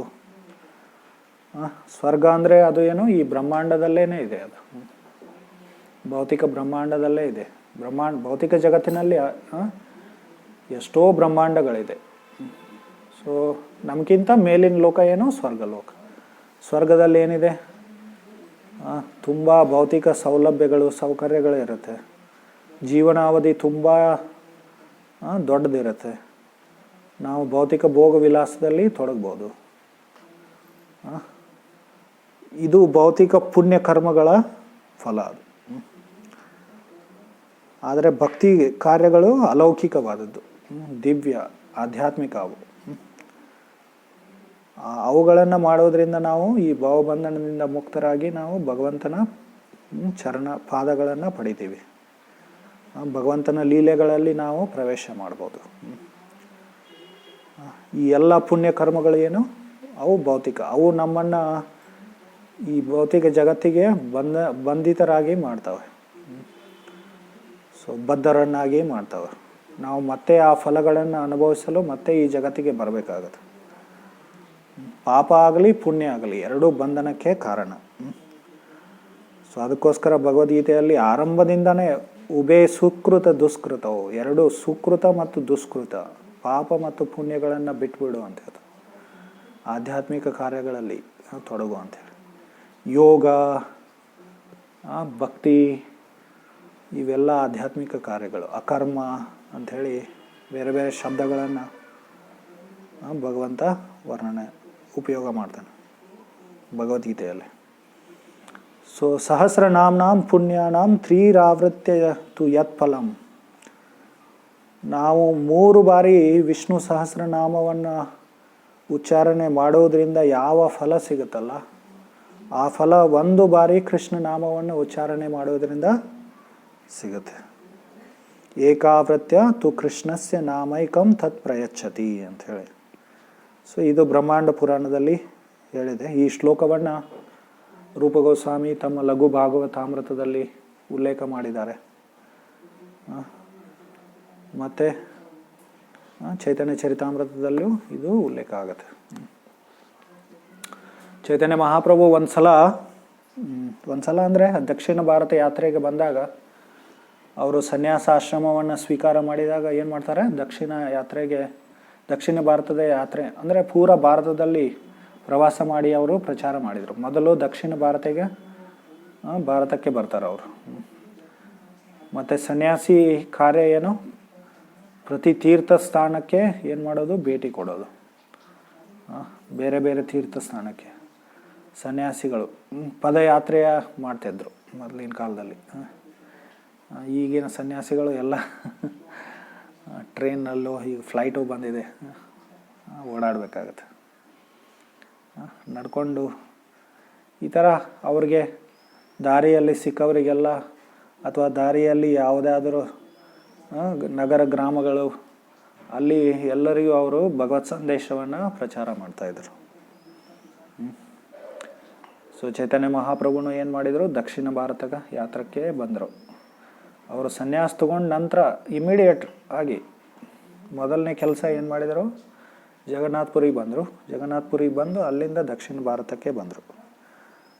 ವಿಶೇಷವಾಗಿ ಯಾಕೆ ದಕ್ಷಿಣ ಭಾರತಕ್ಕೆ ಬಂದರು, ದಕ್ಷಿಣ ಭಾರತದಲ್ಲಿ ತುಂಬ ನಾಸ್ತಿಕರು, ಆದರೆ ಪ್ರಕಾಂಡ ಪಂಡಿತರಿದ್ದರು. ಆದರೆ ನಾಸ್ತಿಕರು, ಬೇರೆ ಬೇರೆ ಥರ ಮೀಮಾಂಸಕರು, ನ್ಯಾಯಿಕರು, ಈ ಥರ ಬೇರೆ ಬೇರೆ ವರ್ಗದ ಪಂಡಿತರಿದ್ದರು. ಸ್ವಲ್ಪ ಜನ ವೈಷ್ಣವರಿದ್ದರು. ವೈಷ್ಣವರಲ್ಲಿ ಸಾಮಾನ್ಯವಾಗಿ ರಾಮ ಭಕ್ತರು ಇದ್ದರು. ರಾಮ ಭಕ್ತರಂದರೆ ಈ ಮಧ್ವ ಸಂಪ್ರದಾಯದವರು ಕೃಷ್ಣನ ಪೂಜೆ ಮಾಡ್ತಾರೆ ಉಡುಪಿಯಲ್ಲಿ, ಆದರೆ ಸಾಮಾನ್ಯವಾಗಿ ಅವರು ವಾಯು ಅಂಥೇಳಿ ರಾಮ ಭಕ್ತಿ ಹೆಚ್ಚು ಅವರಲ್ಲಿ ಸಂಪ್ರದಾಯದಲ್ಲಿ. ಮತ್ತು ಶ್ರೀ ವೈಷ್ಣವರಿದ್ದರು, ಅವರಲ್ಲಿನೂ ಹೆಚ್ಚಾಗಿ ರಾಮ ಭಕ್ತರು. ಸೊ ಅದಕ್ಕೋಸ್ಕರ ಕೃಷ್ಣ ಭಕ್ತಿಯನ್ನು ಎಲ್ಲರಿಗೂ, ಈ ನಾಸ್ತಿಕರಿಗೆ, ಮಾಯಾವಾದಿಗಳಿಗೆ, ಅದ್ವೈತವಾದಿಗಳಿಗೆ, ಮೀಮಾಂಸಕರಿಗೆ, ನ್ಯಾಯಿಕರಿಗೆ, ಬೌದ್ಧರಿಗೆ, ಜೈನರಿಗೆ ಎಲ್ಲರಿಗೂ ಕೃಷ್ಣ ಭಕ್ತಿಯನ್ನು ಪ್ರಚಾರ ಮಾಡಲಿಕ್ಕೆ ಚೈತನ್ಯ ಮಹಾಪ್ರಭು ದಕ್ಷಿಣ ಭಾರತಕ್ಕೆ ಬಂದರು. ಮತ್ತು ಈ ಎಲ್ಲ ಶೈವರಿಗೂ ಶಿವನ ಭಕ್ತರಿಗೂ ಕೃಷ್ಣ ಭಕ್ತಿಯನ್ನು ಕೊಟ್ಟರು. ಚೈತನ್ಯ ಮಹಾಪ್ರಭು ಎಷ್ಟೋ ಶಿವ ದೇವಸ್ಥಾನಗಳನ್ನು ಭೇಟಿ ಕೊಟ್ಟು ಅಲ್ಲಿರುವ ಶಿವ ಭಕ್ತರಿಗೂ ಕೃಷ್ಣ ಭಕ್ತರನ್ನಾಗಿ ಪರಿವರ್ತನೆ ಮಾಡಿದರು. ಸೊ ಒಂದ್ಸಲ ಸಿದ್ಧವಟಕ್ಕೆ ಬರ್ತಾರೆ. ಸಿದ್ಧವಟ ಕಡಪ ಡಿಸ್ಟಿಕ್ನಲ್ಲಿದೆ, ಆಂಧ್ರ ಪ್ರದೇಶದ ಕಡಪ, ಸಿದ್ಧವಟಂ ಅಂತ ಹೇಳ್ತಾರಲ್ಲ, ಆ ಡಿಸ್ಟಿಕ್ನಲ್ಲಿದೆ ಸಿದ್ಧವಟ. ಅಂದರೆ ವಟವೃಕ್ಷ. ಅಲ್ಲಿ ಒಂದು ವಟವೃಕ್ಷ ಇದೆ. ಅಲ್ಲಿ ಭಗವಂತ ಚೈತನ್ಯ ಚರಿತಾಮೃತದಲ್ಲಿ ರಘುನಾಥ ದೇವಾಲಯದ ಬಗ್ಗೆ ವರ್ಣನೆಯಾಗಿದೆ, ಆದರೆ ಅಲ್ಲಿ ರಂಗನಾಥ ದೇವಾಲಯ ಇದೆ ಅಲ್ಲಿ. ಸೊ ಕೃಷ್ಣದಾಸ್ ಕವಿರಾಜ್ ಗೋಸ್ವಾಮಿ ಅವರು ಎಂದೂ ದಕ್ಷಿಣ ಭಾರತಕ್ಕೆ ಬರಲಿಲ್ಲ. ಚೈತನ್ಯ ಮಹಾಪ್ರಭುಗಳ ಬಗ್ಗೆ ವರ್ಣನೆ ಮಾಡ್ತಾ ಇರುವಾಗ ಅವ್ರು ಹೇಳ್ತಾರೆ, ನಾನು ಕ್ರಮವಾಗಿ ಚೈತನ್ಯ ಮಹಾಪ್ರಭುಗಳ ದಕ್ಷಿಣ ಭಾರತ ಯಾತ್ರೆಯನ್ನು ವರ್ಣನೆ ಮಾಡಲು ನನಗೆ ಸಾಧ್ಯವಾಗ್ತಾ ಇಲ್ಲ ಅಂಥೇಳಿ. ಯಾಕಂದರೆ ಒಂದು ಸಲ ಏನು ಹೇಳ್ತಾರೆ ಅವರು, ಅಹೋವಿಲಕ್ಕೆ ಬಂದು ಆಮೇಲೆ ಇದು ಸಿದ್ಧವಟಕ್ಕೆ ಹೋಗಿದ್ದರು ಅಂಥೇಳಿ ಹೇಳ್ತಾರೆ. ಆದರೆ ನಾವು ನೋಡಿದರೆ, ಅಥವಾ ಒಂದು ಸ್ಥಾನ ದಕ್ಷಿಣದಲ್ಲಿ ಇದ್ದದ್ದ ಸ್ಥಾನಕ್ಕೆ ಹೋಗಿ ಮತ್ತೆ ಉತ್ತರಕ್ಕೆ ಹೋಗುವ ವರ್ಣನೆಯನ್ನು ಅವರು ಮಾಡ್ತಾರೆ. ಅವರು ಅಂದರೆ ಕ್ರಮವಾಗಿ ವರ್ಣನೆ ಮಾಡಿಲ್ಲ ಚೈತನ್ಯ ಚರಿತಾಮೃತದಲ್ಲಿ. ಯಾಕಂದರೆ ಕೃಷ್ಣದಾಸ್ ಕವಿರಾಜ್ ಗೋಸ್ವಾಮಿ ಅವರು ಬರಲಿಲ್ಲ ದಕ್ಷಿಣ ಭಾರತಕ್ಕೆ. ಎನಿವೆ, ಅದನ್ನು ಅವರೇ ಹೇಳಿದ್ದಾರೆ ಚೈತನ್ಯ ಚರಿತಾಮೃತದಲ್ಲಿ. ಸೊ ಚೈತನ್ಯ ಮಹಾಪ್ರಭು ಈ ಸಿದ್ಧವಟಕ್ಕೆ ಬಂದು ಅಲ್ಲಿ ಭಗವಂತನ ದರ್ಶನ ಮಾಡಿ, ಕೀರ್ತನೆ ಮಾಡಿ, ಎಲ್ಲರಿಗೂ ಕೃಷ್ಣ ನಾಮದ ಬಗ್ಗೆ ಪ್ರಚಾರ ಮಾಡಿ, ಕೃಷ್ಣ ಭಕ್ತರನ್ನಾಗಿ ಏನು ಮಾಡ್ತಾರೆ, ಪರಿವರ್ತನೆ ಮಾಡ್ತಾರೆ. ಆಮೇಲೆ ಅಲ್ಲಿ ಒಬ್ಬ ಲೋಕಲ್ ಬ್ರಾಹ್ಮಣ ಅವರಿಗೆ ತಮ್ಮ ಮನೆಗೆ ಪ್ರಸಾದಕ್ಕಾಗಿ ಆಮಂತ್ರಣ ಮಾಡ್ತಾರೆ. ಸೊ ಆ ಬ್ರಾಹ್ಮಣ ಯಾವಾಗಲೂ ಭಗವಂತ ರಾಮ ಭಕ್ತನಾಗಿದ್ದ ಅವನು. ಯಾವಾಗಲೂ ಭಗವಂತನ ದಿನ ರಾತ್ರಿ 24 ಗಂಟೆ ಭಗವಂತ ರಾಮನಾಮವನ್ನು ಉಚ್ಚಾರಣೆ ಮಾಡ್ತಾ ಇದ್ದ. ಅವನ ಮನೆಯಲ್ಲಿ ಚೈತನ್ಯ ಮಹಾಪ್ರಭು ಏನು ಪ್ರಸಾದ ತಗೊಂಡು ಅವನಿಗೆ ಆಶೀರ್ವಾದ ಮಾಡಿ ಮುಂದೆ ಹೋಗ್ತಾರೆ. ಮುಂದೆ ಹೋಗಿ ವೃದ್ಧಾಚಲ ಬೇರೆ ಬೇರೆ ಸ್ಥಾನಗಳಿಗೆ ಹೋಗಿ ಶ್ರೀಶೈಲ ಈ ಥರ ಬೇರೆ ಬೇರೆ ಸ್ಥಾನಗಳಿಗೆ ಹೋಗಿ ಮತ್ತೆ ವಾಪಸ್ ಏನು ಬರ್ತಾರೆ, ಅಲ್ಲಿ ಸಿದ್ಧವಟಕ್ಕೆ ಬರ್ತಾರೆ. ಸಿದ್ಧವಟಕ್ಕೆ ಬಂದಾಗ ಆವಾಗ ಮತ್ತೆ ಆ ಬ್ರಾಹ್ಮಣನ ಮನೆಗೆ ಭೇಟಿ ಕೊಡ್ತಾರೆ. ಆಗ ಬ್ರಾಹ್ಮಣ ಏನು ಮಾಡ್ತಾ ಇದ್ದ, ಕೃಷ್ಣ ನಾಮವನ್ನು ಉಚ್ಚಾರಣೆ ಮಾಡ್ತಾ ಇದ್ದ. ಆವಾಗ ಚೈತನ್ಯ ಮಹಾಪ್ರಭು ಹಾಸ್ಯಾಸ್ಪದವಾಗಿ ಏನು ಕೇಳ್ತಾರೆ, ಅವನಿಗೆ ಪ್ರಶ್ನೆ ಕೇಳ್ತಾರೆ. ಏನಂತ ಹೇಳಿ, ನಿನ್ನ ರಾಮನಾಮ ಎಲ್ಲಿ ಹೋಯಿತು ಅಂತ ಹೇಳಿ. ಆವಾಗ ಆ ಬ್ರಾಹ್ಮಣ ಏನು ಹೇಳ್ತಾನೆ, ಸೊ ನಾನು ನನ್ನ ಚಿಕ್ಕಂದಿನಿಂದಾನೇ ನನಗೆ ಒಂದು ಅಭ್ಯಾಸ ಏನಿದೆ, ಭಗವಂತನ ನಾಮದ ಮಹಿಮೆಯನ್ನು ವರ್ಣನೆ ಮಾಡುವ ಶಾಸ್ತ್ರಗಳ ಶ್ಲೋಕಗಳನ್ನು ನಾನು ಸಂಗ್ರಹ ಮಾಡ್ತಾ ಇದ್ದೀನಿ. ನನಗೆ ಕೃಷ್ಣನಾಮದ ಮಹತ್ವ ಗೊತ್ತಿದೆ. ಕೃಷ್ಣನಾಮ ರಾಮನಾಮಕ್ಕಿಂತ ಅಥವಾ ವಿಷ್ಣುನ ಸಹಸ್ರನಾಮಕ್ಕಿಂತನೂ ಹೆಚ್ಚಿಂದು ಅಂಥೇಳಿ. ಆದರೂ ನಾನು ಭಗವಂತ ರಾಮನ ಭಕ್ತನಾಗಿದ್ದಕ್ಕೋಸ್ಕರ ನಾನು ಯಾವಾಗಲೂ ರಾಮನಾಮವನ್ನು ಉಚ್ಚಾರಣೆ ಮಾಡ್ತಾ ಇದ್ದೆ ಅಂಥೇಳಿ ಅವನು ಹೇಳ್ತಾನೆ. ಆಮೇಲೆ ನಿಮಗೆ ಭೇಟಿಯಾದಾಗ ಏನಾಯಿತು, ನನಗೆ ಆ ಎಲ್ಲ ಶ್ಲೋಕಗಳು, ಕೃಷ್ಣನಾಮವನ್ನು ಮಹಿಮೆಯನ್ನು ವರ್ಣನೆ ಮಾಡುವ ಶ್ಲೋಕಗಳು ನನ್ನ ನೆನಪಿಗೆ ಬಂದು ನನಗೆ ಮತ್ತೆ ಕೃಷ್ಣನಾಮದ ಸ್ಫೂರ್ತಿಯಾಯಿತು ನಿಮ್ಮ ಕೃಪೆಯಿಂದ. ಆ ಕೃಷ್ಣನಾಮವನ್ನು ತಗೊಂಡಾಗ ಏನಾಯಿತು, ನನ್ನ ನಾಲ್ಗೆಯ ಮೇಲೆ ಅದು ಫಿಕ್ಸ್ ಆಗಿಬಿಡ್ತು. ಆಮೇಲೆ ರಾಮನಾಮ ದೂರ ಹೋಯಿತು ಅಂತ. ಹಾಗಂತೇಳಿ ರಾಮನಾಮವನ್ನು ನಾವು ಅದರ ಮಹಿಮೆಯನ್ನು ನಾವು ಏನು ಮಾಡಬಾರ್ದು, ಅದನ್ನು ವಿ ಶುಡ್ ನಾಟ್ ಕಂಟೆಂಪ್ಟ್, ಅದನ್ನು ಕಡಿಮೆ ಅಂತ ಹೇಳಿ ತಿಳ್ಕೊಬಾರ್ದು.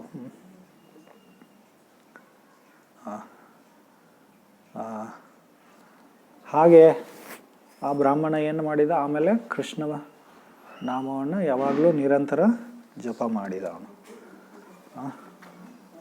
ರಾಮನಾಮವನ್ನು ನಾವು ಅದನ್ನು ಏನು ಮಾಡಬಾರ್ದು, ಕಡಿಮೆ ಅಂಥೇಳಿ ನಾವು ತಿಳ್ಕೊಬಾರ್ದು. ಕಡಿಮೆ ಅಂದರೆ ತುಲನಾತ್ಮಕವಾಗಿ ತಾರತಮ್ಯ ಜ್ಞಾನದ ಆಧಾರದ ಮೇಲೆ ಕೃಷ್ಣನಾಮ ಹೆಚ್ಚಿಂದ ಅಂತೇಳಿ, ಆದರೆ ಅದರ ಪ್ರತಿ ನಾವು ಅಪರಾಧ ಮಾಡಬಾರ್ದು. ಸೊ ಅದು ಭಗವಂತನ ನಾಮ. ಅದು ಒಂದೊಂದು ಸಲ ರಾಮ ಶಬ್ದನೂ ಕೃಷ್ಣನಿಗೆ ಅನ್ವಯ ಆಗುತ್ತೆ. ಯಾಕಂದರೆ ರಾಮ ಅಂದ್ರೇನು, ಸರ್ವೋಚ್ಚ ಸುಪ್ರೀಂ ಎಂಜಾಯರ್, ಅವನು ಸರ್ವೋಚ್ಚ ಭೋಕ್ತಾರ ಅವನು. ಮತ್ತು ಎಲ್ಲರಿಗೂ ರಾಮ ಅಂದರೆ ಆನಂದವನ್ನು ಕೊಡುವವನು. ಸೊ ಕೃಷ್ಣ ಎಲ್ಲರಿಗೂ ಆನಂದವನ್ನು ಕೊಡ್ತಾನೆ, ಅದಕ್ಕೋಸ್ಕರ ಅವನ ಹೆಸರು ಗೋವಿಂದ. ಸೊ ಈ ಥರ ರಾಮ, ಕೃಷ್ಣ, ಗೋವಿಂದ ಎಲ್ಲ ಒಬ್ಬನಿಗೆ ಅನ್ವಯ ಆಗುತ್ತೆ. ಮತ್ತು ಕೃಷ್ಣ ಮತ್ತು ರಾಮನಲ್ಲಿ ಯಾವುದೇ ತಾತ್ವಿಕವಾಗಿ ನೋಡಿದರೆ ಅವನು ಯಾವುದೇ ಇಬ್ಬರೂ ಪರಬ್ರಹ್ಮ, ಅವರಲ್ಲಿ ಯಾವುದೇ ಭಿನ್ನತೆ ಇಲ್ಲ. ಒಬ್ಬನೇ ಬೇರೆ ಬೇರೆ ರೂಪದಲ್ಲಿ ಬಂದಿದ್ದು.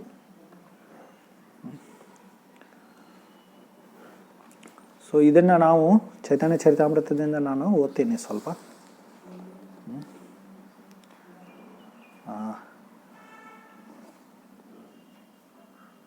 ರಾಮದಾಸ ಮಹಾದೇವೆ ಕರಿಲ ದರ್ಶನ,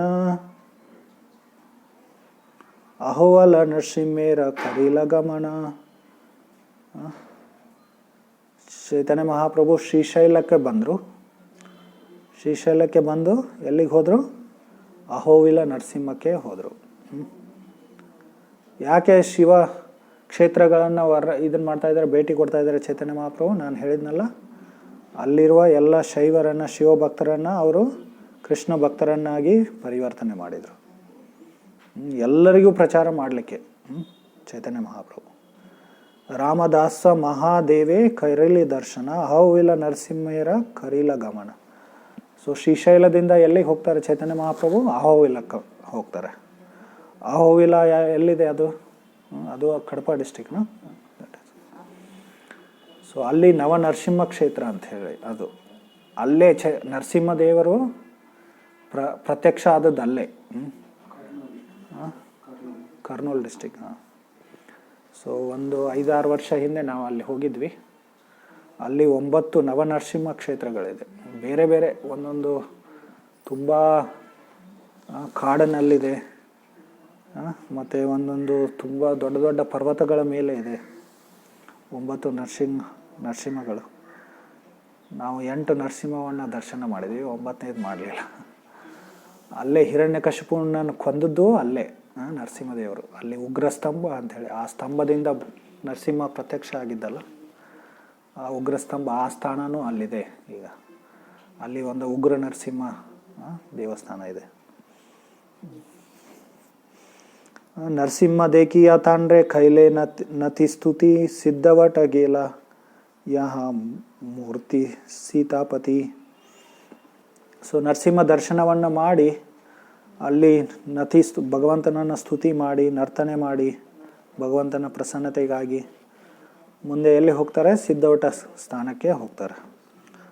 ಅಲ್ಲಿ ಸಿದ್ಧವಟದಲ್ಲಿ ಏನು ಮೂರ್ತಿ? ಸೀತಾಪತಿ ಅಂದರೆ ರಘುನಾಥ ಅಥವಾ ರಾಮನ ಏನಿದೆ ವಿಗ್ರಹ ಇದೆ. ಈಗ ಅಲ್ಲಿ ನೋಡಿದರೆ ರಾಮ ವಿಗ್ರಹ ಇಲ್ಲ, ರಂಗನಾಥ ಸ್ವಾಮಿ ಇದ್ದಾನೆ. ಸೊ ಏನೋ ಇದು ಆ ಥರ ಆಗಿರ್ಬೋದು ಚೈತನ್ಯ ಚರಿತಾಮೃತದಲ್ಲಿ. ರಘುನಾಥ ದೇಖಿ ಕೈಲ ಪ್ರಣತಿ ಸ್ತವನ ತಹ ಏಕ ವಿಪ್ರ ಪ್ರಭುರ ಕೈಲ ನಿಮಂತ್ರಣ. ಸೊ ರಘುನಾಥನ ದರ್ಶನ ಮಾಡಿ ಪ್ರಣಾಮ ಮಾಡಿ ಮತ್ತು ಎಲ್ಲ ಪ್ರಾರ್ಥನೆಗಳನ್ನು ಅರ್ಪಣೆ ಮಾಡಿ ಚೈತನ್ಯ ಮಹಾಪ್ರಭು ಮಾಡಿದಾಗ ಅಲ್ಲಿ ಒಬ್ಬ ಬ್ರಾಹ್ಮಣ ಚೈತನ್ಯ ಮಹಾಪ್ರಭುಗಳಿಗೆ ಆಮಂತ್ರಣ ಮಾಡ್ದ. ಸೊ ಆವಾಗ ಮುಂದೆ ಕೃಷ್ಣದಾಸ್ ಕವಿರಾಜ್ ಗೋಸ್ವಾಮಿ ವರ್ಣನೆ ಮಾಡ್ತಾರೆ. ಸೇ ವಿಪ್ರ ರಾಮನಾಮ ನಿರಂತರ ಲಯ ರಾಮ ವಿನಾನ್ಯವಾಣಿ ನ ಕಹಯ. ಆ ಬ್ರಾಹ್ಮಣ ಯಾವಾಗಲೂ ನಿರಂತರ ರಾಮನಾಮವನ್ನು ಉಚ್ಚಾರಣೆ ಮಾಡ್ತಾ ಇದ್ದ. ಸೊ ರಾಮ ಬಿಟ್ಟು ಆ ನಾಮವನ್ನು ಬಿಟ್ಟು ಬೇರೆ ಅವನ ಬಾಯಿಂದ ಏನೂ ಬೇರೆ ಬರ್ತಿರಲಿಲ್ಲ. ಸೊ ನಾವು ಯಾವಾಗಲೂ ಏನು ಮಾಡಬೇಕು? ಭಗವಂತನ ನಾಮವನ್ನು ಉಚ್ಚಾರಣೆ ಮಾಡ್ತಾನೆ ಇರಬೇಕು. ಸೊ ಅದಕ್ಕೋಸ್ಕರ ನಮ್ಮ ಸಂಸ್ಥೆಯಲ್ಲಿ ಬೇರೆಯವರಿಗೆ ವಿಶ್ ಮಾಡೋದಾಗೋ ಏನು ನಾವು ಗುಡ್ ಮಾರ್ನಿಂಗ್ ಗುಡ್ ಬೈ ಅಂತ ಹೇಳಿವಲ್ಲ, ಅದಕ್ಕೆ ನಾವು ಯಾವಾಗಲೂ ಹರೇ ಕೃಷ್ಣ ಅಂತೀವಿ. ಹರಿ ಬೋಲ್ ಹರೇ ಕೃಷ್ಣ ಅಂತ ಹೇಳ್ತೀವಿ. ಬಾಯ್ ಅಂತ ಹೇಳಿ ಹೇಳ್ತಾರೆ ಈಗಿನ ಕಾಲದಲ್ಲಿ. ಮೊದಲಿನ ಕಾಲದಲ್ಲಿ ಎಷ್ಟು ನಮಸ್ಕಾರ ಹೋಗಿ ಬರ್ತೀವಿ ಅಂತ ಹೇಳ್ತಾ ಇದ್ರು.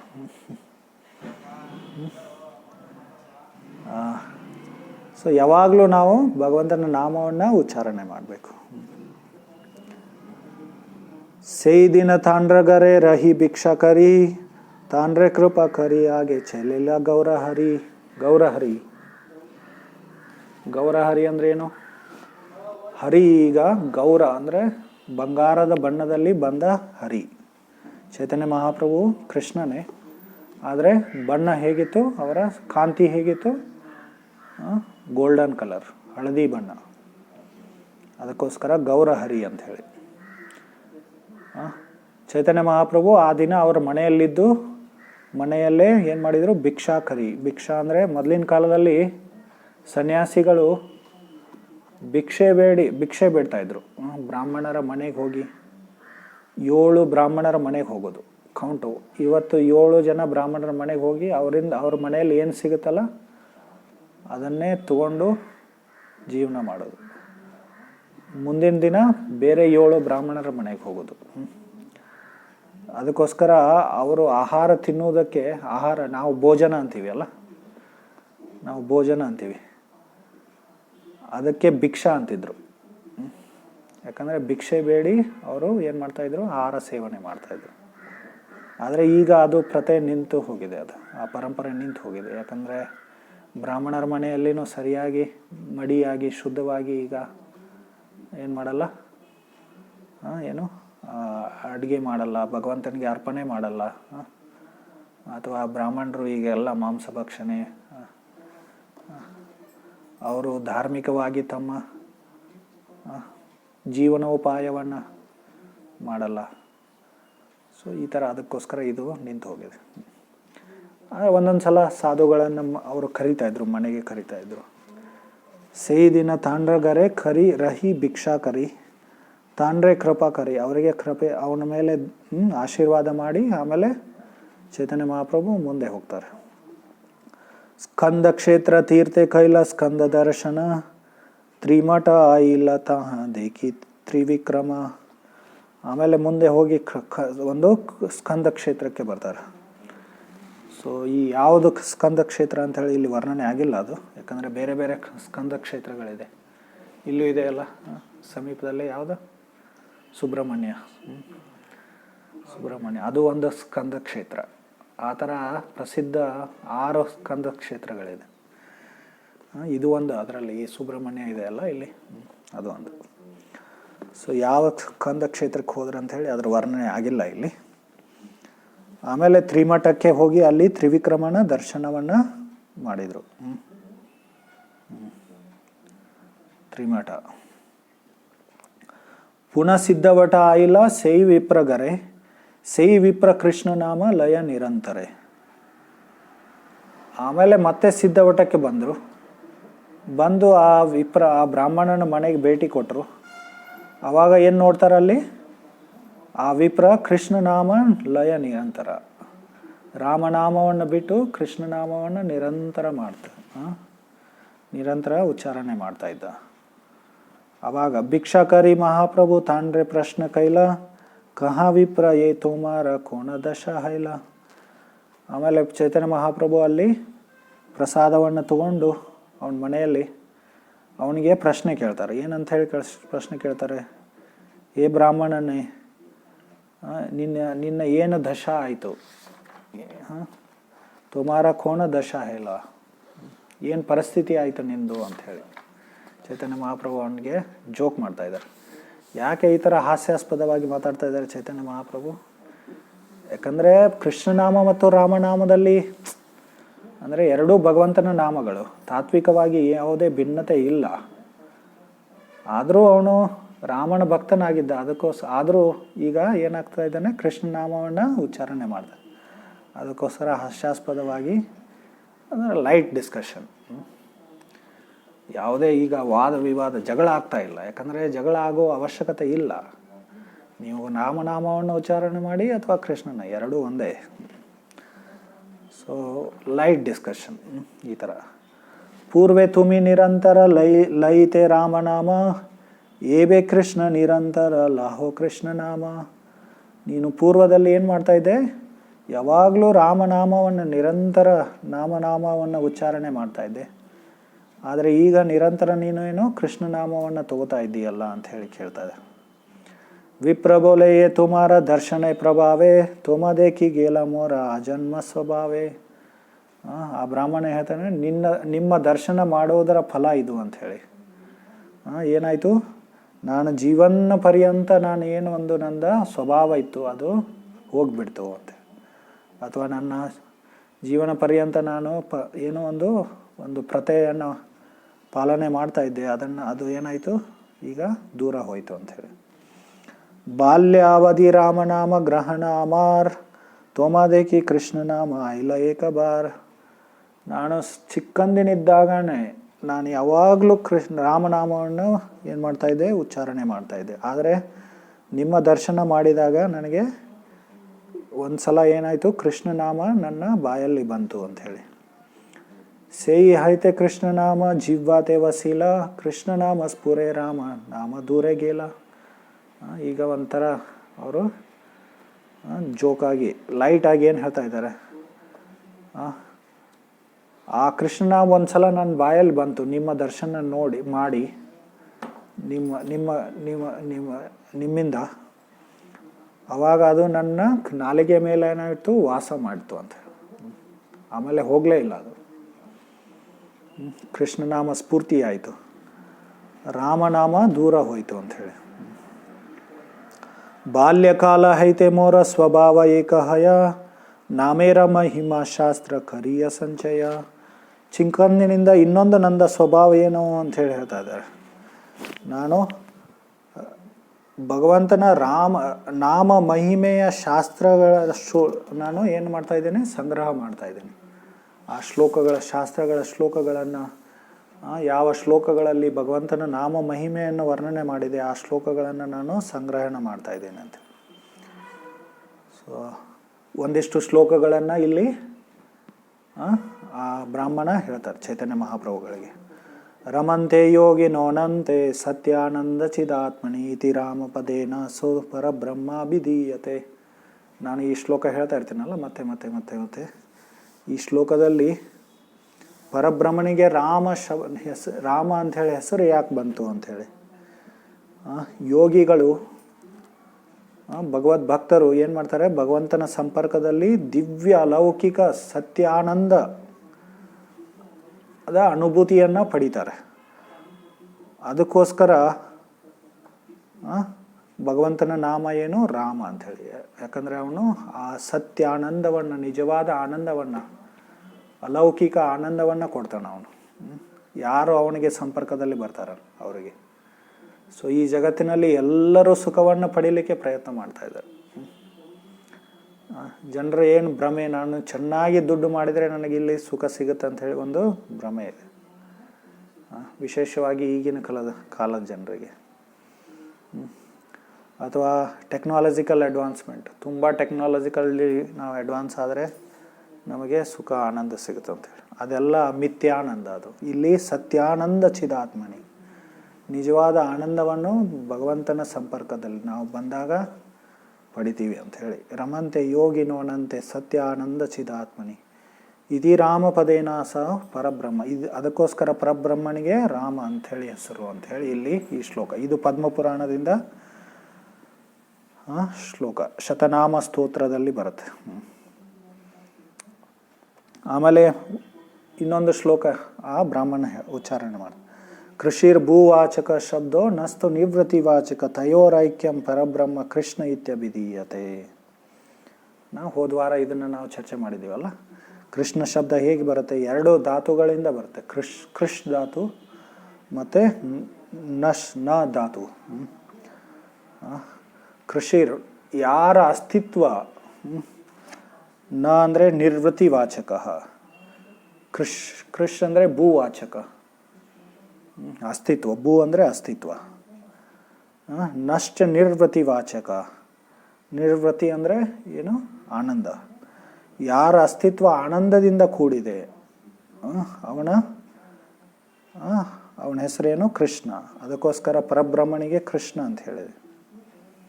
ಸೊ ಇದರ ಅರ್ಥ ನೋಡಿದರೆ ನಾವು ರಾಮ ಮತ್ತು ಕೃಷ್ಣ ಶಬ್ದದ ಅರ್ಥ ಎರಡೂ ಒಂದೇ. ನಾನು ಇದನ್ನು ತುಂಬ ಇವೆರಡು ಶ್ಲೋಕಗಳನ್ನು ಮತ್ತೆ ಮತ್ತೆ ಚರ್ಚೆ ಮಾಡಿದೆ. ಸೊ ಪರಬ್ರಹ್ಮ ದುಯಿ ನಾಮ ಸಮಾನ ಹೈಲ ಪುನಃ ಶಾಸ್ತ್ರ ಕಿಚು ವಿಶೇಷ ಪಾಯಿಲ. ಸೊ ಪರಬ್ರಹ್ಮ ನಾಮ, ಈ ಎರಡೂ ನಾಮಗಳು ಏನು ಸಮಾನ ಅಂಥೇಳಿ. ದುಯಿ ನಾಮ ಸಮಾನ. ರಾಮ ಮತ್ತು ಆ ಶಬ್ದಗಳ ಅರ್ಥ ನೋಡಿದರೆ ಏನಾಗುತ್ತೆ, ಎರಡೂ ಶಬ್ದಗಳು ಒಂದೇ ಅರ್ಥವನ್ನು ಕೊಡ್ತಾ ಇದ್ದಾವೆ. ಯಾರ ಅಸ್ತಿತ್ವ ಆನಂದದಿಂದ ಕೂಡಿದೆ ಅವನಿಗೆ ಹೆಸರೇನು ರಾಮ ಮತ್ತು ಕೃಷ್ಣ, ಎರಡೂ ಒಂದೇ ಅರ್ಥ ಕೊಡ್ತಾ ಇದ್ದಾವೆ. ಮತ್ತು ಆದರೆ ಈ ಬ್ರಾಹ್ಮಣ ಏನು ಹೇಳ್ತಾ ಇದ್ದಾನೆ, ಎರಡೂ ಹೆಸರಿನ ಅರ್ಥ ಒಂದೇ, ಆದರೂ ನನಗೆ ಇನ್ನೂ ಒಂದಿಷ್ಟು ಶ್ಲೋಕಗಳು ಸಿಕ್ತು ಶಾಸ್ತ್ರಗಳಲ್ಲಿ ಅಂಥೇಳಿ ಹೇಳ್ತಾ ಇದ್ದಾನೆ.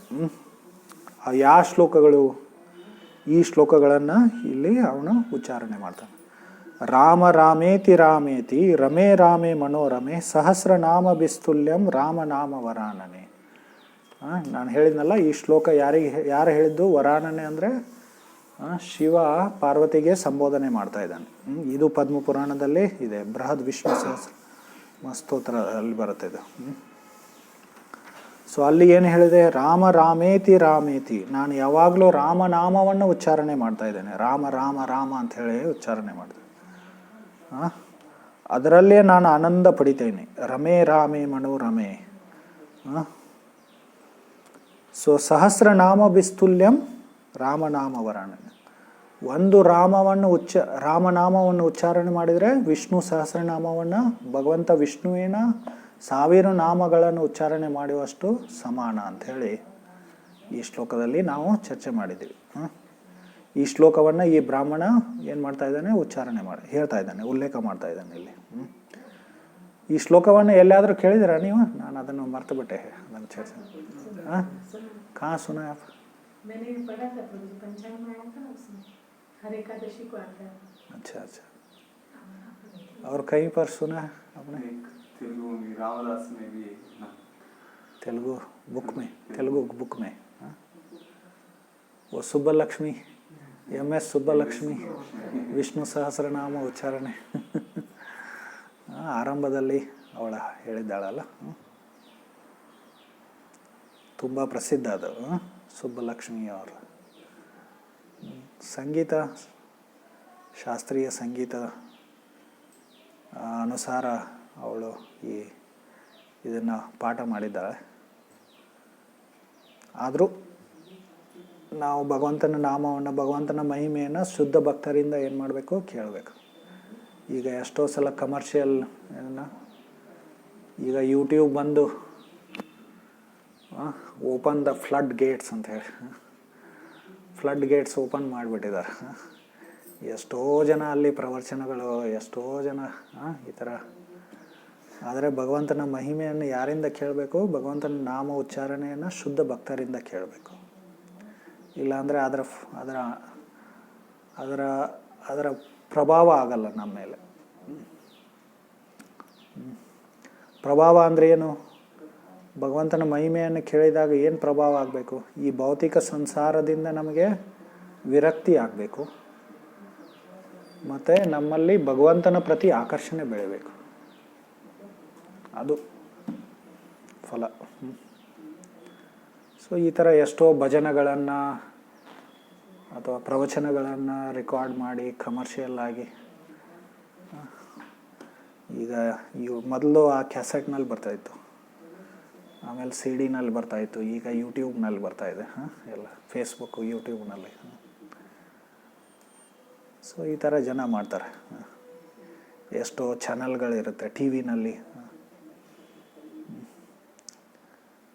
ಎಷ್ಟೋ ಜನ ಪ್ರವಚನಕಾರರು ಹೇಳ್ತಾ ಇರ್ತಾರೆ ಮಹಿಮೆಯನ್ನು. ಆದರೆ ಯಾರೂ ಶುದ್ಧ ಭಕ್ತರಾಗಲ್ಲ. ಅದನ್ನು ಕೇಳಿ ಯಾರೂ ಶುದ್ಧ ಭಕ್ತರಾಗಲ್ಲ. ನಾವು ಶುದ್ಧ ಭಕ್ತರಿಂದನೇ ಕೇಳಿದರೆ ಏನಾಗುತ್ತೆ? ಸೊ ನಮಗೆ ಆ ಪ್ರಭಾವ ನಮ್ಮ ಹೃದಯದ ಮೇಲೆ, ಮನಸ್ಸಿನ ಮೇಲೆ ಆ ಪ್ರಭಾವ ಆಗುತ್ತೆ. ಎನಿವೆ, ಇಲ್ಲಿ ಶಿವ ಪಾರ್ವತಿ ದೇವಿಗೆ ಏನು ಹೇಳ್ತಾ ಇದ್ದಾನೆ? ನಾನು ಯಾವಾಗಲೂ ರಾಮ ರಾಮ ರಾಮ ನಾಮವನ್ನು ಉಚ್ಚಾರಣೆ ಮಾಡ್ತೀನಿ. ಒಂದು ರಾಮನಾಮವನ್ನು ಉಚ್ಚಾರಣೆ ಮಾಡಿದರೆ 1,000 ವಿಷ್ಣು ನಾಮವನ್ನು ಉಚ್ಚಾರಣೆ ಮಾಡಿದಷ್ಟು ಸಮಾನ ಅಂಥೇಳಿ. ಆಮೇಲೆ ಇನ್ನೊಂದು ಶ್ಲೋಕವನ್ನು ಈ ಬ್ರಾಹ್ಮಣ ಹೇಳ್ತಾನೆ. ಸಹಸ್ರನಾಮ್ನಾಂ ಪುಣ್ಯಂ ತ್ರೀರಾವೃತ್ಯ ತು ಯತ್ ಫಲಂ. ಈ 2ನೇ ಶ್ಲೋಕ ಇದೆ ಅಲ್ಲ. ತ್ರೀರಾವೃತ್ಯ ತು ಯತ್ ಫಲಂ ಏಕಾವೃತ್ಯ ತು ಕೃಷ್ಣಸ್ಯ ನಾಮೈಕಂ ತತ್ ಪ್ರಯಚ್ಛತಿ. ಒಂದು ಕೃಷ್ಣ ನಾಮವನ್ನು ಉಚ್ಚಾರಣೆ ಮಾಡಿದರೆ ಎಷ್ಟು? 3 ಬಾರಿ ವಿಷ್ಣು ಸಹಸ್ರನಾಮವನ್ನು ಹೇಳಿದ ಸಮಾನ ಅಂಥೇಳಿ. ಅದರ ಅರ್ಥ ಏನು? 3 ರಾಮನಾಮ 1 ಕೃಷ್ಣನಾಮಕ್ಕೆ ಸಮಾನ. 1 ಕೃಷ್ಣನಾಮ 3 ರಾಮನಾಮಕ್ಕೆ ಸಮಾನ ಅಂತೇಳಿ ಈ ಶ್ಲೋಕವನ್ನು ಬ್ರಹ್ಮಾಂಡ ಪುರಾಣದಲ್ಲಿ ಹೇಳಿದೆ. ಯೈ ವಾಕ್ಯ ಕೃಷ್ಣ ನಾಮೇರ ಮಹಿಮಾ ಅಪಾರ ತಥಾಪಿ ಲಯಿತೆ ನಾರಿ ಶುನ ಹೇತು ತಾರ. ಯೈ ವಾಕ್ಯ ಕೃಷ್ಣ ನಾಮೇರ ಮಹಿಮೆ ಅಪಾರ. ಈ ಶ್ಲೋಕದಲ್ಲಿ ಕೃಷ್ಣನಾಮದ ಮಹಿಮೆ ಅಪಾರವಾಗಿ ವರ್ಣನೆಯಾಗಿದೆ.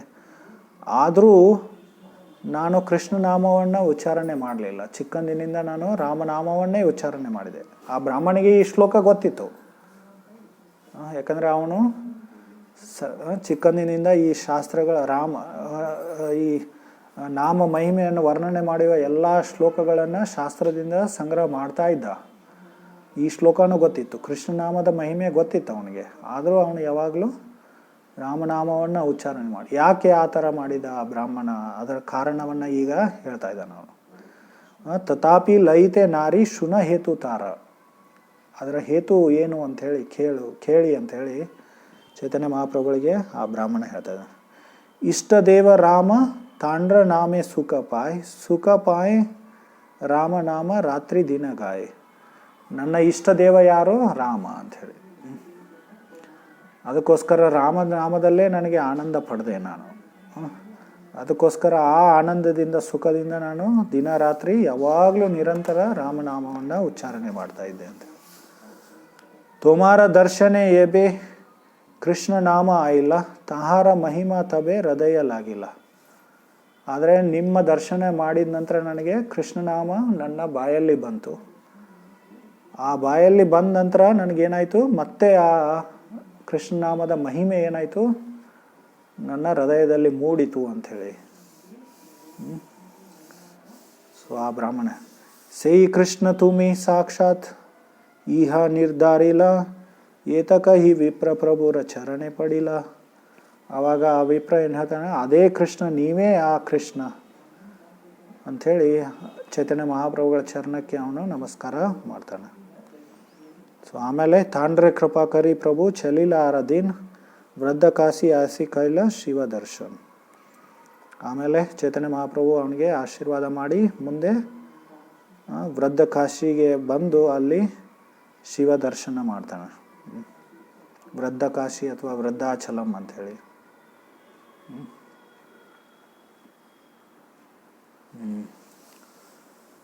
ಸೊ ಹೀಗೆ ಚೈತನ್ಯ ಮಹಾಪ್ರಭು ಬೇರೆ ಬೇರೆ ಥರದ ಜನರಿಗೆ, ಬೌದ್ಧರಿಗೆ, ಜೈನರಿಗೆ, ಮೀಮಾಂಸಕರಿಗೆ, ನ್ಯಾಯಿಕರಿಗೆ, ಅಥವಾ ಅದ್ವೈತವಾದಿಗಳಿಗೆ, ಅಥವಾ ರಾಮ ಭಕ್ತರಿಗೆ, ಬೇರೆ ಬೇರೆ ಥರ ವೈಷ್ಣವರಿಗೆ ಎಲ್ಲರಿಗೂ ಕೃಷ್ಣ ಭಕ್ತಿಯನ್ನು ನೀಡಿದರು ದಕ್ಷಿಣ ಭಾರತಕ್ಕೆ ಬಂದು. ಸೊ ಈ ಥರ ಇಲ್ಲಿ ಕೃಷ್ಣ ನಾಮದ ವಿಶೇಷತೆಯನ್ನು ವರ್ಣನೆ ಆಗಿದೆ ಈ ಎಲ್ಲ ಶ್ಲೋಕಗಳಲ್ಲಿ. ಸೊ ಭಗವಂತನ ಹಲವಾರು ನಾಮಗಳಿದೆ. ಒಂದು ದೃಷ್ಟಿಯಿಂದ, ತಾತ್ವಿಕ ದೃಷ್ಟಿಯಿಂದ ಯಾವುದೇ ಭಿನ್ನತೆ ಇಲ್ಲ. ಇನ್ನೊಂದು ದೃಷ್ಟಿಯಿಂದ ಕೃಷ್ಣ ಮೂಲ ರೂಪ, ಭಗವಂತನ ಮೂಲ ರೂಪ, ಅದಕ್ಕೆ ರಸ ವಿಚಾರ ಅಂತ ಹೇಳ್ತೀವಿ ನಾವು.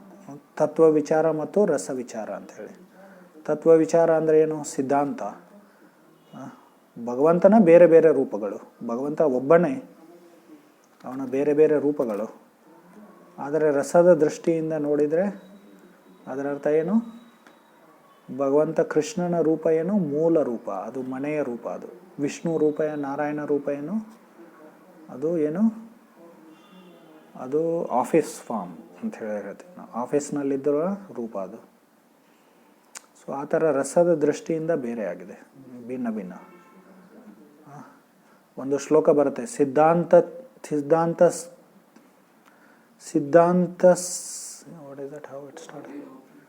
ಸಿದ್ಧಾಂತಸ್ತ್ವಭೇದೋಪಿ ಶ್ರೀಶ ಕೃಷ್ಣ ಸ್ವರೂಪಯೋ ರಸೇನುತ್ಕೃಷ್ಟತೆ ಕೃಷ್ಣ. ಶ್ರೀ ಈಶ ಅಂದರೆ, ಶ್ರೀ ಅಂದರೆ ಯಾರು? ಲಕ್ಷ್ಮೀದೇವಿ. ಲಕ್ಷ್ಮೀದೇವಿಯ ಸ್ವಾಮಿಯಾದ ನಾರಾಯಣ ಮತ್ತು ಕೃಷ್ಣನಲ್ಲಿ ಸಿದ್ಧಾಂತದ ದೃಷ್ಟಿಯಿಂದ, ತತ್ವದ ದೃಷ್ಟಿಯಿಂದ ಯಾವುದೇ ಭಿನ್ನತೆ ಇಲ್ಲ. ಆದರೆ ರಸೇನುತ್ಕೃಷ್ಟತೆ, ರಸದ ದೃಷ್ಟಿಯಿಂದ, ರಸ ವಿಚಾರದಲ್ಲಿ ಶ್ರೇಷ್ಠತೆ. ರಸ ಅಂದರೆ ಭಗವಂತನ ಲೀಲೆಗಳು, ಭಗವಂತನ ಸಂಬಂಧಗಳು. ಭಗವಂತ ಆನಂದ ಆನಂದ ಕೊಡ್ತಾನೆ ಅವನು. ಎಲ್ಲರಿಗಿಂತ ಕೃಷ್ಣ ಲೀಲೆಗಳು ಸುಂದರವಾಗಿದೆ, ಹೌದಲ್ಲ? ಎಲ್ಲ ಲೀಲೆಗಳಲ್ಲಿ ಅತಿ ಆಕರ್ಷಕವಾಗಿದೆ.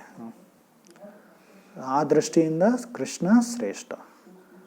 ಅದೇ ಥರ ಅವನ ನಾಮನೂ ಏನು? ಎಲ್ಲ ವಿಷ್ಣು ನಾಮಗಳಿಗಿಂತ ಶ್ರೇಷ್ಠವಾದದ್ದು ಅಂಥೇಳಿ ಇಲ್ಲಿ ತಾರತಮ್ಯದ ಜ್ಞಾನದ ದೃಷ್ಟಿಯಿಂದ ಕೃಷ್ಣ ನಾಮದ ಮಹತ್ವವನ್ನು ಹೇಳಿದೆ. ಹರೇ ಕೃಷ್ಣ ಕೃಷ್ಣ ಕೃಷ್ಣ ಹರೇ ಹರೇ, ಹರೇ ರಾಮ ರಾಮ ರಾಮ. ಏನಾದರೂ ಪ್ರಶ್ನೆ ಇದೆಯಾ?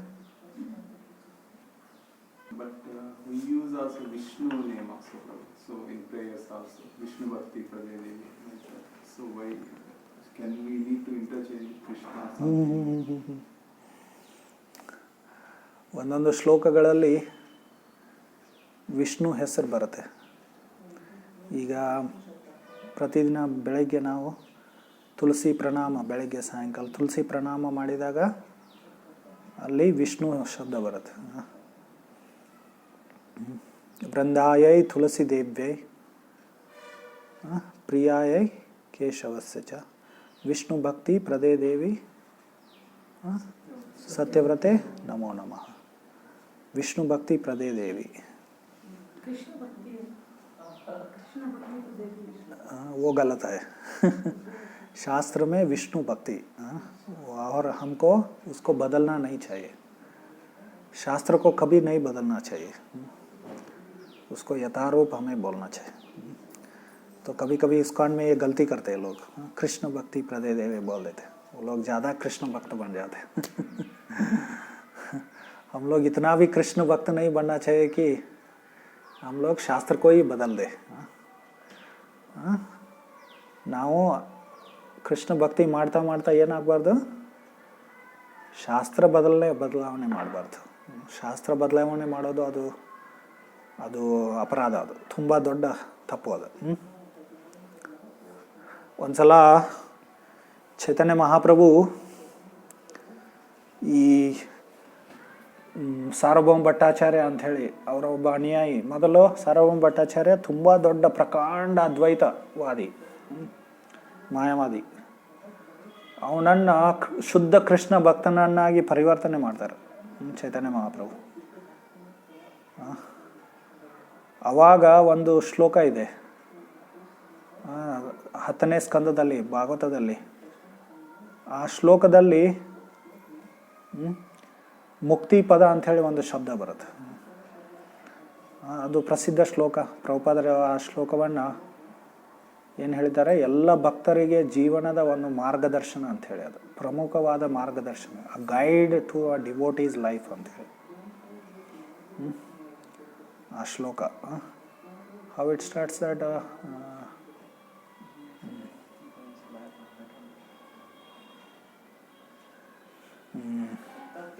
ತತ್ತೇನು ಕಂಪ ಸುಸುಮಿಕ್ಷಮಾಣ ಭುಂಜಾನ ಏವಾತ್ಮ ಕೃತಂ ವಿಪಾಕಂ ತದ್ವಾಗ್ ವಪುಭಿರ್ ವಿದದಾ ನಮಸ್ತೆ ಜೀವೇತ ಯೋ ಮುಕ್ತಿ ಪದೇಶ ಧಾಯ ಬಾಕ್ ಅಂತ. ಆ ಶ್ಲೋಕದಲ್ಲಿ ಏನು ಹೇಳಿದೆ ಅಂದರೆ, ಒಬ್ಬ ಭಗವಂತನ ಶುದ್ಧ ಭಕ್ತರು ಏನು, ಅವರ ಜೀವನದಲ್ಲಿ ಎಷ್ಟೋ ಕಷ್ಟ ಬಂದ್ರೂ ನನ್ನ ಪೂರ್ವಕೃತ ಪಾಪ ಕರ್ಮಗಳ ಫಲ ಅಂಥೇಳಿ ಅದನ್ನು ಏನು ಮಾಡ್ತಾರೆ, ಅವರು ಅನುಭವಿಸ್ತಾರೆ ಅವರು. ಮತ್ತು ಅವರ ಭಾವನೆ ಹೇಗಿರುತ್ತೆ, ನನಗೆ ಇನ್ನೂ ಹೆಚ್ಚು ನನ್ನ ಕರ್ಮಗಳಿಗೆ ಇನ್ನೂ ಹೆಚ್ಚು ನನಗೆ ಕಷ್ಟ ಆಗಬೇಕು, ಆದರೂ ಭಗವಂತನ ಕೃಪೆಯಿಂದ ನನಗೆ ತುಂಬ ಕಡಿಮೆ ಆಗಿದೆ ಅಂಥೇಳಿ ಆ ಥರ ಭಾವನೆಯನ್ನು ಅವರು ವ್ಯಕ್ತಪಡಿಸ್ತಾರೆ. ಅಂಥ ಭಕ್ತರಿಗೆ ಏನು ಭಗವಂತನ ಧಾಮ ಏನು ಅವರ ಸಂಪತ್ತಿ ಆಗುತ್ತೆ. ಅದು ಅಂದರೆ ಭಗವಂತ ತನ್ನ ಧಾಮವನ್ನೇ ಕೊಟ್ಟುಬಿಡ್ತಾನೆ ಅವರಿಗೆ. ಮುಕ್ತಿ ಪದ, ಭಗವಂತನ ಧಾಮಕ್ಕೆ ಇಲ್ಲಿ ಯಾವ ಶಬ್ದವನ್ನು ಉಪಯೋಗ ಮಾಡಿದೆ, ಮುಕ್ತಿ ಪದ ಅಂಥೇಳಿ.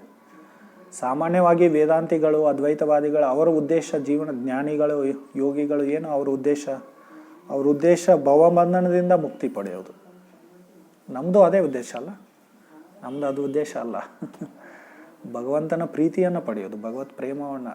ಅದಕ್ಕೆ ಚೈತನ್ಯ ಮಹಾಪ್ರಭು ಪ್ರತಿ ಜನ್ಮ ನಾನು ಇಲ್ಲಿ ಮತ್ತೆ ಜನ್ಮ ಪಡೆದ್ರೂ ನಾನೇನು ಯಾವಾಗಲೂ ನಿನ್ನ ಭಕ್ತನಾಗಲಿ ನಾನು ಅಂಥೇಳಿ, ನಿನ್ನ ಭಕ್ತಿ ಸೇವೆಯಲ್ಲಿ ತೊಡಗಲಿ ಅಂಥೇಳಿ ಪ್ರಾರ್ಥನೆ ಮಾಡ್ತಾರೆ ಚೈತನ್ಯ ಮಹಾಪ್ರಭು. ಸೊ ಮಮ ಜನ್ಮನೀಶ್ವರ, ಚೈತನ್ಯ ಮಹಾಪ್ರಭು ಮುಕ್ತಿ ಬೇಡ್ತಾ ಇಲ್ಲ ಭಗವಂತನಿಗೆ. ಮಮ ಜನ್ಮನೀಶ್ವರೇ ಭವತಾದ್ ಭಕ್ತಿರ್ ಅಹೇತುಕಿ ತ್ವಯಿ ಅಂತೇಳಿ. ಆದರೆ ಮೊದಲು ಸಾರ್ವಭೌಮ ಭಟ್ಟಾಚಾರ್ಯ ಮಾಯಾವಾದಿ, ಅದ್ವೈತವಾದಿ, ವೇದಾಂತಿ ಆಗಿದ್ದಕ್ಕೋಸ್ಕರ ಅವನ ಜೀವನದ ಗುರಿ ಏನಾಗಿತ್ತು, ಮುಕ್ತಿಯನ್ನು ಪಡೆಯೋದಾಗಿತ್ತು. ಆಮೇಲೆ ಶುದ್ಧ ಭಕ್ತ ಆದ ನಂತರ ಆ ಮುಕ್ತಿ ಶಬ್ದವನ್ನೇ ಏನು, ಮುಕ್ತಿ ಶಬ್ದ ಕೇಳಿದ್ರೇ ಅವನಿಗೆ ಅವರಿಗೆ ಆಗ್ತಾ ಇರಲಿಲ್ಲ. ಅದಕ್ಕೋಸ್ಕರ ಆ ಮುಕ್ತಿ ಪದ ಶಬ್ದವನ್ನು ಹೇಗೆ ಬದಲಾವಣೆ ಮಾಡ್ತಾರೆ, ಭಕ್ತಿ ಪದ ಅಂಥೇಳಿ ಬದಲಾವಣೆ ಮಾಡ್ತಾರೆ. ಅದಕ್ಕೆ ಚೈತನ್ಯ ಮಹಾಪ್ರಭು ಅದು ಹಿಡಿಸಲ್ಲ. ಅದು ಅಲ್ಲಿ ಮುಕ್ತಿ ಪದ ಅಂದ್ರೇನ ಭಗವಂತನ ಧಾಮ ಅದು ಅಂಥೇಳಿ ಚೈತನ್ಯ ಮಹಾಪ್ರಭು ನೀನು ಶಾಸ್ತ್ರವನ್ನು ಬದಲಾವಣೆ ಮಾಡಬಾರ್ದು ಅಂಥೇಳಿ ಸಾರ್ವಭೌಮ ಭಟ್ಟಾಚಾರ್ಯರಿಗೆ ಉಪದೇಶ ಮಾಡ್ತಾರೆ. ಅದೇ ಥರ ನಾವು ವಿಷ್ಣು ಭಕ್ತಿ ಪ್ರದೇದೇವಿಯನ್ನು ನಾವು ಕೃಷ್ಣ ಭಕ್ತಿ ಪ್ರದೇದೇವಿಯಾಗಿ बदलावने ಮಾಡಬಾರ್ದು. वो चेंज नहीं करना चाहिए. वो एक बात है. दूसरी बात क्या है, कभी कभी विष्णु शब्द भी वहाँ पर कृष्ण को संबोधित करती है. शास्त्र में, दोनों एक ही व्यक्ति हैं। इसलिए हमें समझना नहीं चाहिए कि कृष्ण विष्णु अलग है। जब भी विष्णु नाम आता है शास्त्र में, वो भी कृष्ण का नाम ही है। इसलिए उस वैष्णव पदावली में भी ऐसे ही है, और मेरे पास एक छोटी बुक है उसमें भी कृष्ण भक्ति प्रदेवी, तो वो गलत है। तो मैं सही करूँ। तो बहुत बार इस्कॉन के बहुत सारे ग्रंथ में भी ऐसा गलतियाँ आ जाती है। बहुत सारा गलती करते हैं हम लोग। जैसे सुबह हम लोग गाते हैं वो गुरुवाष्टकम, हाँ, यस्य गुरुवाष्टकम का अंतिम श्लोक कौन सा है? यस्य प्रसादात भगवत प्रसादो, गलत है वो। उसका अर्थ क्या है? गुरु की कृपा के बिना हमें भगवत कृपा नहीं मिलती है। हम लोग ऐसे बोल दिया यस्य प्रसादात न गति गतोपि, ऐसे बोल दिया तो गुरु की कृपा से कोई गति को हम लोग प्राप्त नहीं करते। वो यस्या प्रसादम, इनकी कृपा के बिना, आ शब्द आना चाहिए वहाँ पर जब उच्चारण करते हैं। तो यस्या प्रसादन, अप्रसाद, हम लोग यस्य प्रसाद बोल देते हैं तो पूरा उल्टा हो जाता है उसका अर्थ, है ना। यस्य प्रसादन, इनकी कृपा से कोई गति नहीं प्राप्त नहीं होता, ऐसे हो जाता है। इसलिए यस्या प्रसादम, उसको थोड़ा खींचना चाहिए। यस्य प्रसादान भगवत प्रसादो, यस्या प्रसादान न गति, ऐसे बहुत गलतियाँ करते हैं। जैसे वो प्रभुपाद प्रणाम मंत्र बोलते हैं हम लोग, क्या बोलते हैं? सरस्वती देवे, वो सारस्वती देवे, ये सरस्वती देवी के बारे में नहीं बोला जा रहा है वहाँ पर। ये सारस्वती देवी मतलब भक्ति सिद्धांत सरस्वती ठाकुर के बारे में बोला। देवे, देवी नहीं, देवे, और सारस्वते है वो।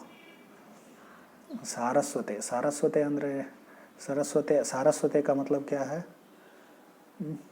सरस्वती ठाकुर के, सरस्वती देव के शिष्य, ऐसा अर्थ होता है सारस्वते देवे।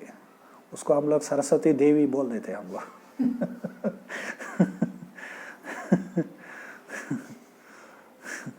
संस्कृत में थोड़ा इधर उधर हो गया ना उच्चारण, बहुत सारा। वाह। तो इसलिए कभी बदलना नहीं चाहिए शास्त्र को, और उच्चारण भी ठीक ठीक करना चाहिए। तो विष्णु मतलब कृष्ण है वो। कभी कभी वो विष्णु शब्द ही कृष्ण शब्द है, उसका हम लोगों को अर्थ समझना चाहिए। विष्णु मतलब कौन है? ऑलमाइटी।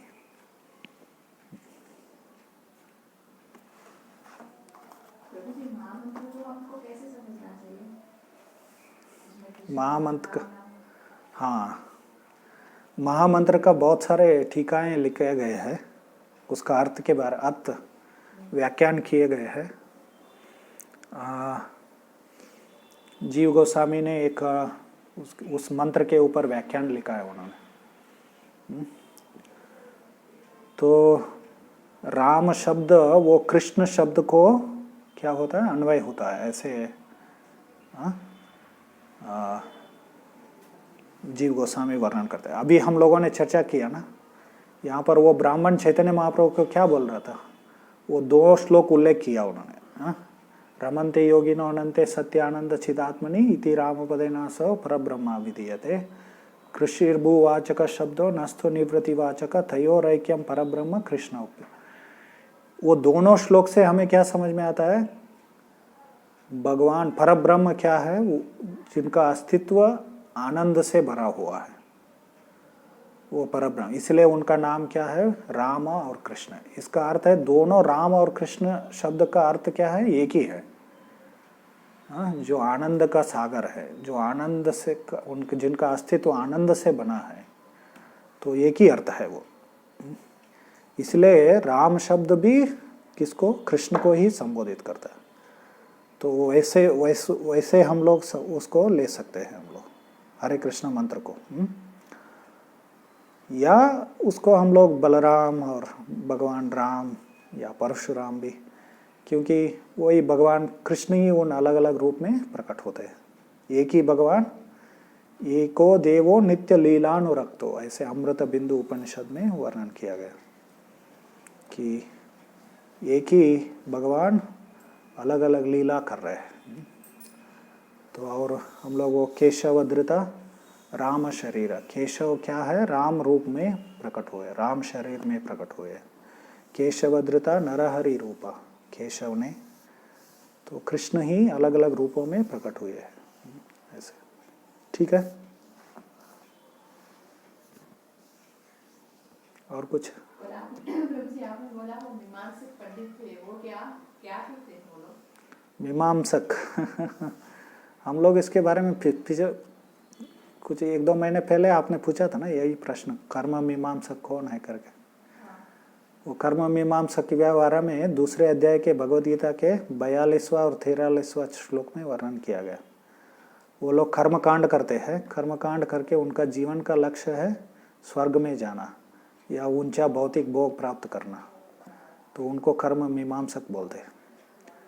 एक्चुअली वेदांत को भी उत्तर मीमांसा कहते हैं। मीमांसा, मीमांसा शब्द मतलब क्या है, विश्लेषण करना। तो ये लोगों ने वेदों को पूरी तरह से अध्ययन करके विश्लेषण करके वो अपना दर्शन को प्रस्तुत किया है, इसलिए उनको मीमांसक कहते हैं, या पूर्व मीमांसा कहते हैं उसको। तो हम लोग जो कर्मकांडी बोलते हैं ना उनको, तो वो लोग मीमांसक है। तो वेदांति उत्तर मीमांसा है। वास्तव में वेदांत क्या है, कर्म मीमांसा का खंडन है ये।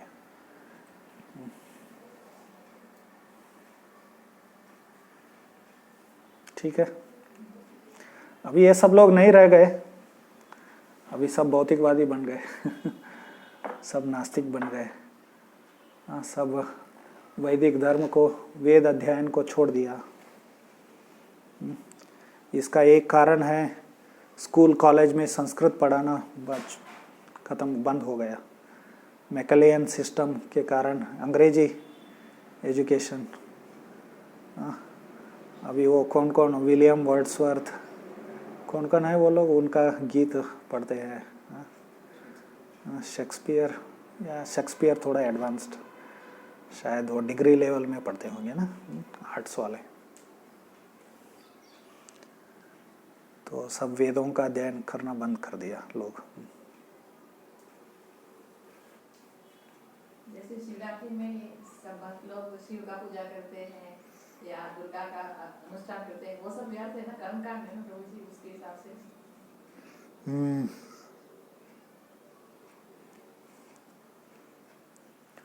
नास्तिक बनने से अच्छा है वो थोड़ा, कुछ तो कर रहे करके। उनको हमें कृष्ण भक्ति के बारे में बोलना है और कृष्ण को शरणागत, कृष्ण क्या बोलते हैं भगवान, मामेकम शरणम व्रज बोलते हैं, सिर्फ मुझे मेरे शरण में आ जाओ करके। तो सिर्फ कृष्ण भक्ति करने से काफ़ी है। चैतन्य चरितामृत में और भागवत में भी शास्त्रों में बताया गया।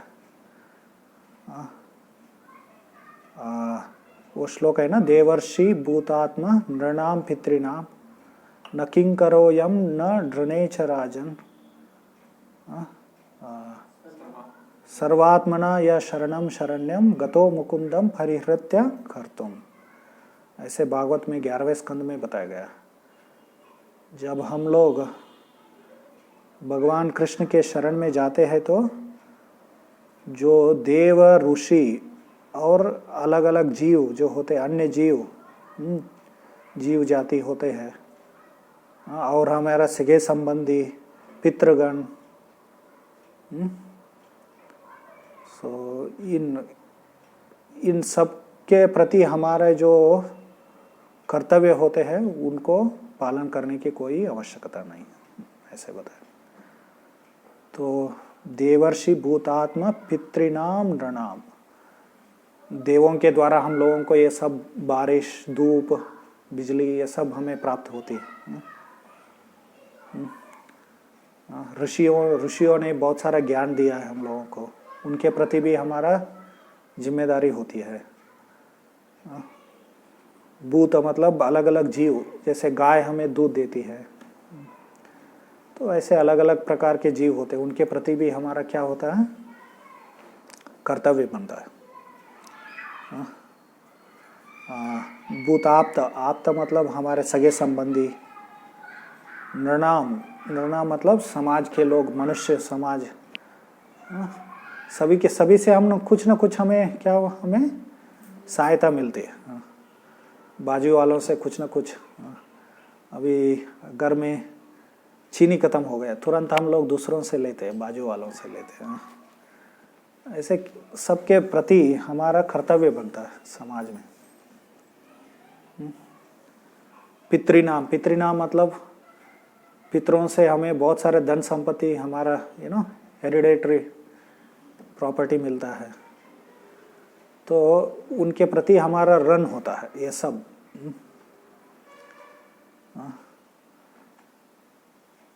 तो ये सब कर्तव्यों को उनको प्रसन्न करना होता है। उसके लिए शास्त्रों में बहुत सारा क्या है, विधि विधान बताया गया। ऐसे इनका ऋण कैसे चुकाना है, तो उसके लिए बहुत सारा विधि विधान बताया गया। लेकिन भागवत में क्या बताया गया है, जो कृष्ण भक्ति शुद्ध भक्त है, कृष्ण को पूर्ण शरणागत है, उनको ये सब करने की जरूरत नहीं है। क्योंकि एक और श्लोक में क्या बताया भागवत में,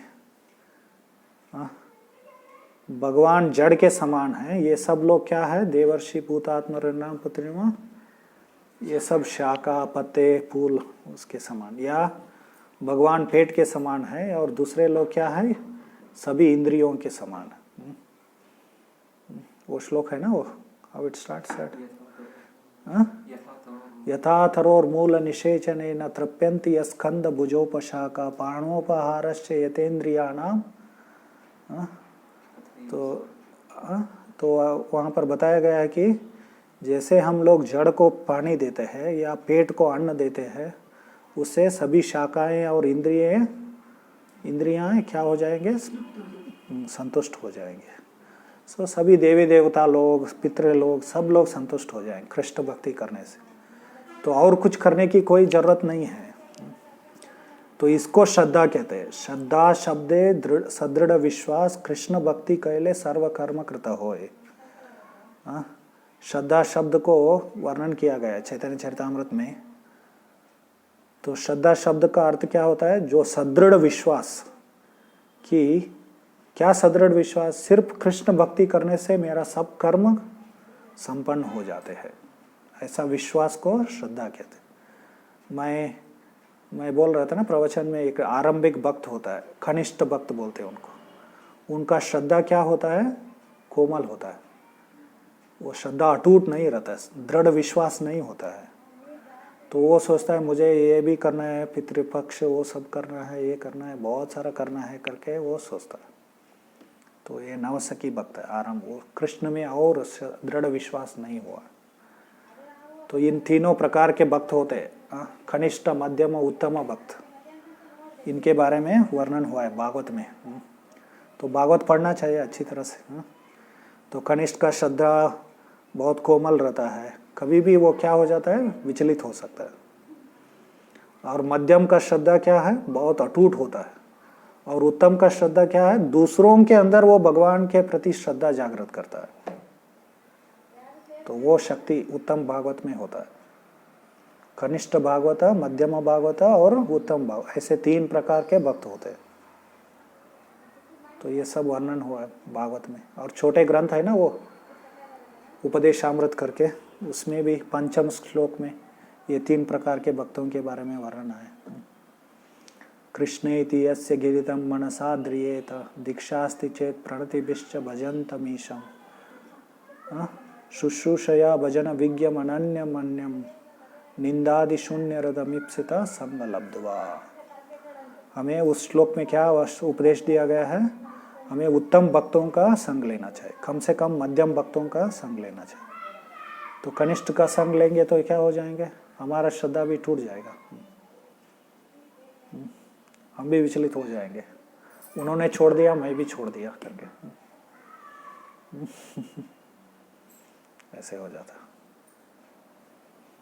ಹಿಂದಿ ಆಯ್ತಲ್ಲ ಕ್ಲಾಸ್ ಕನ್ನಡದಿಂದ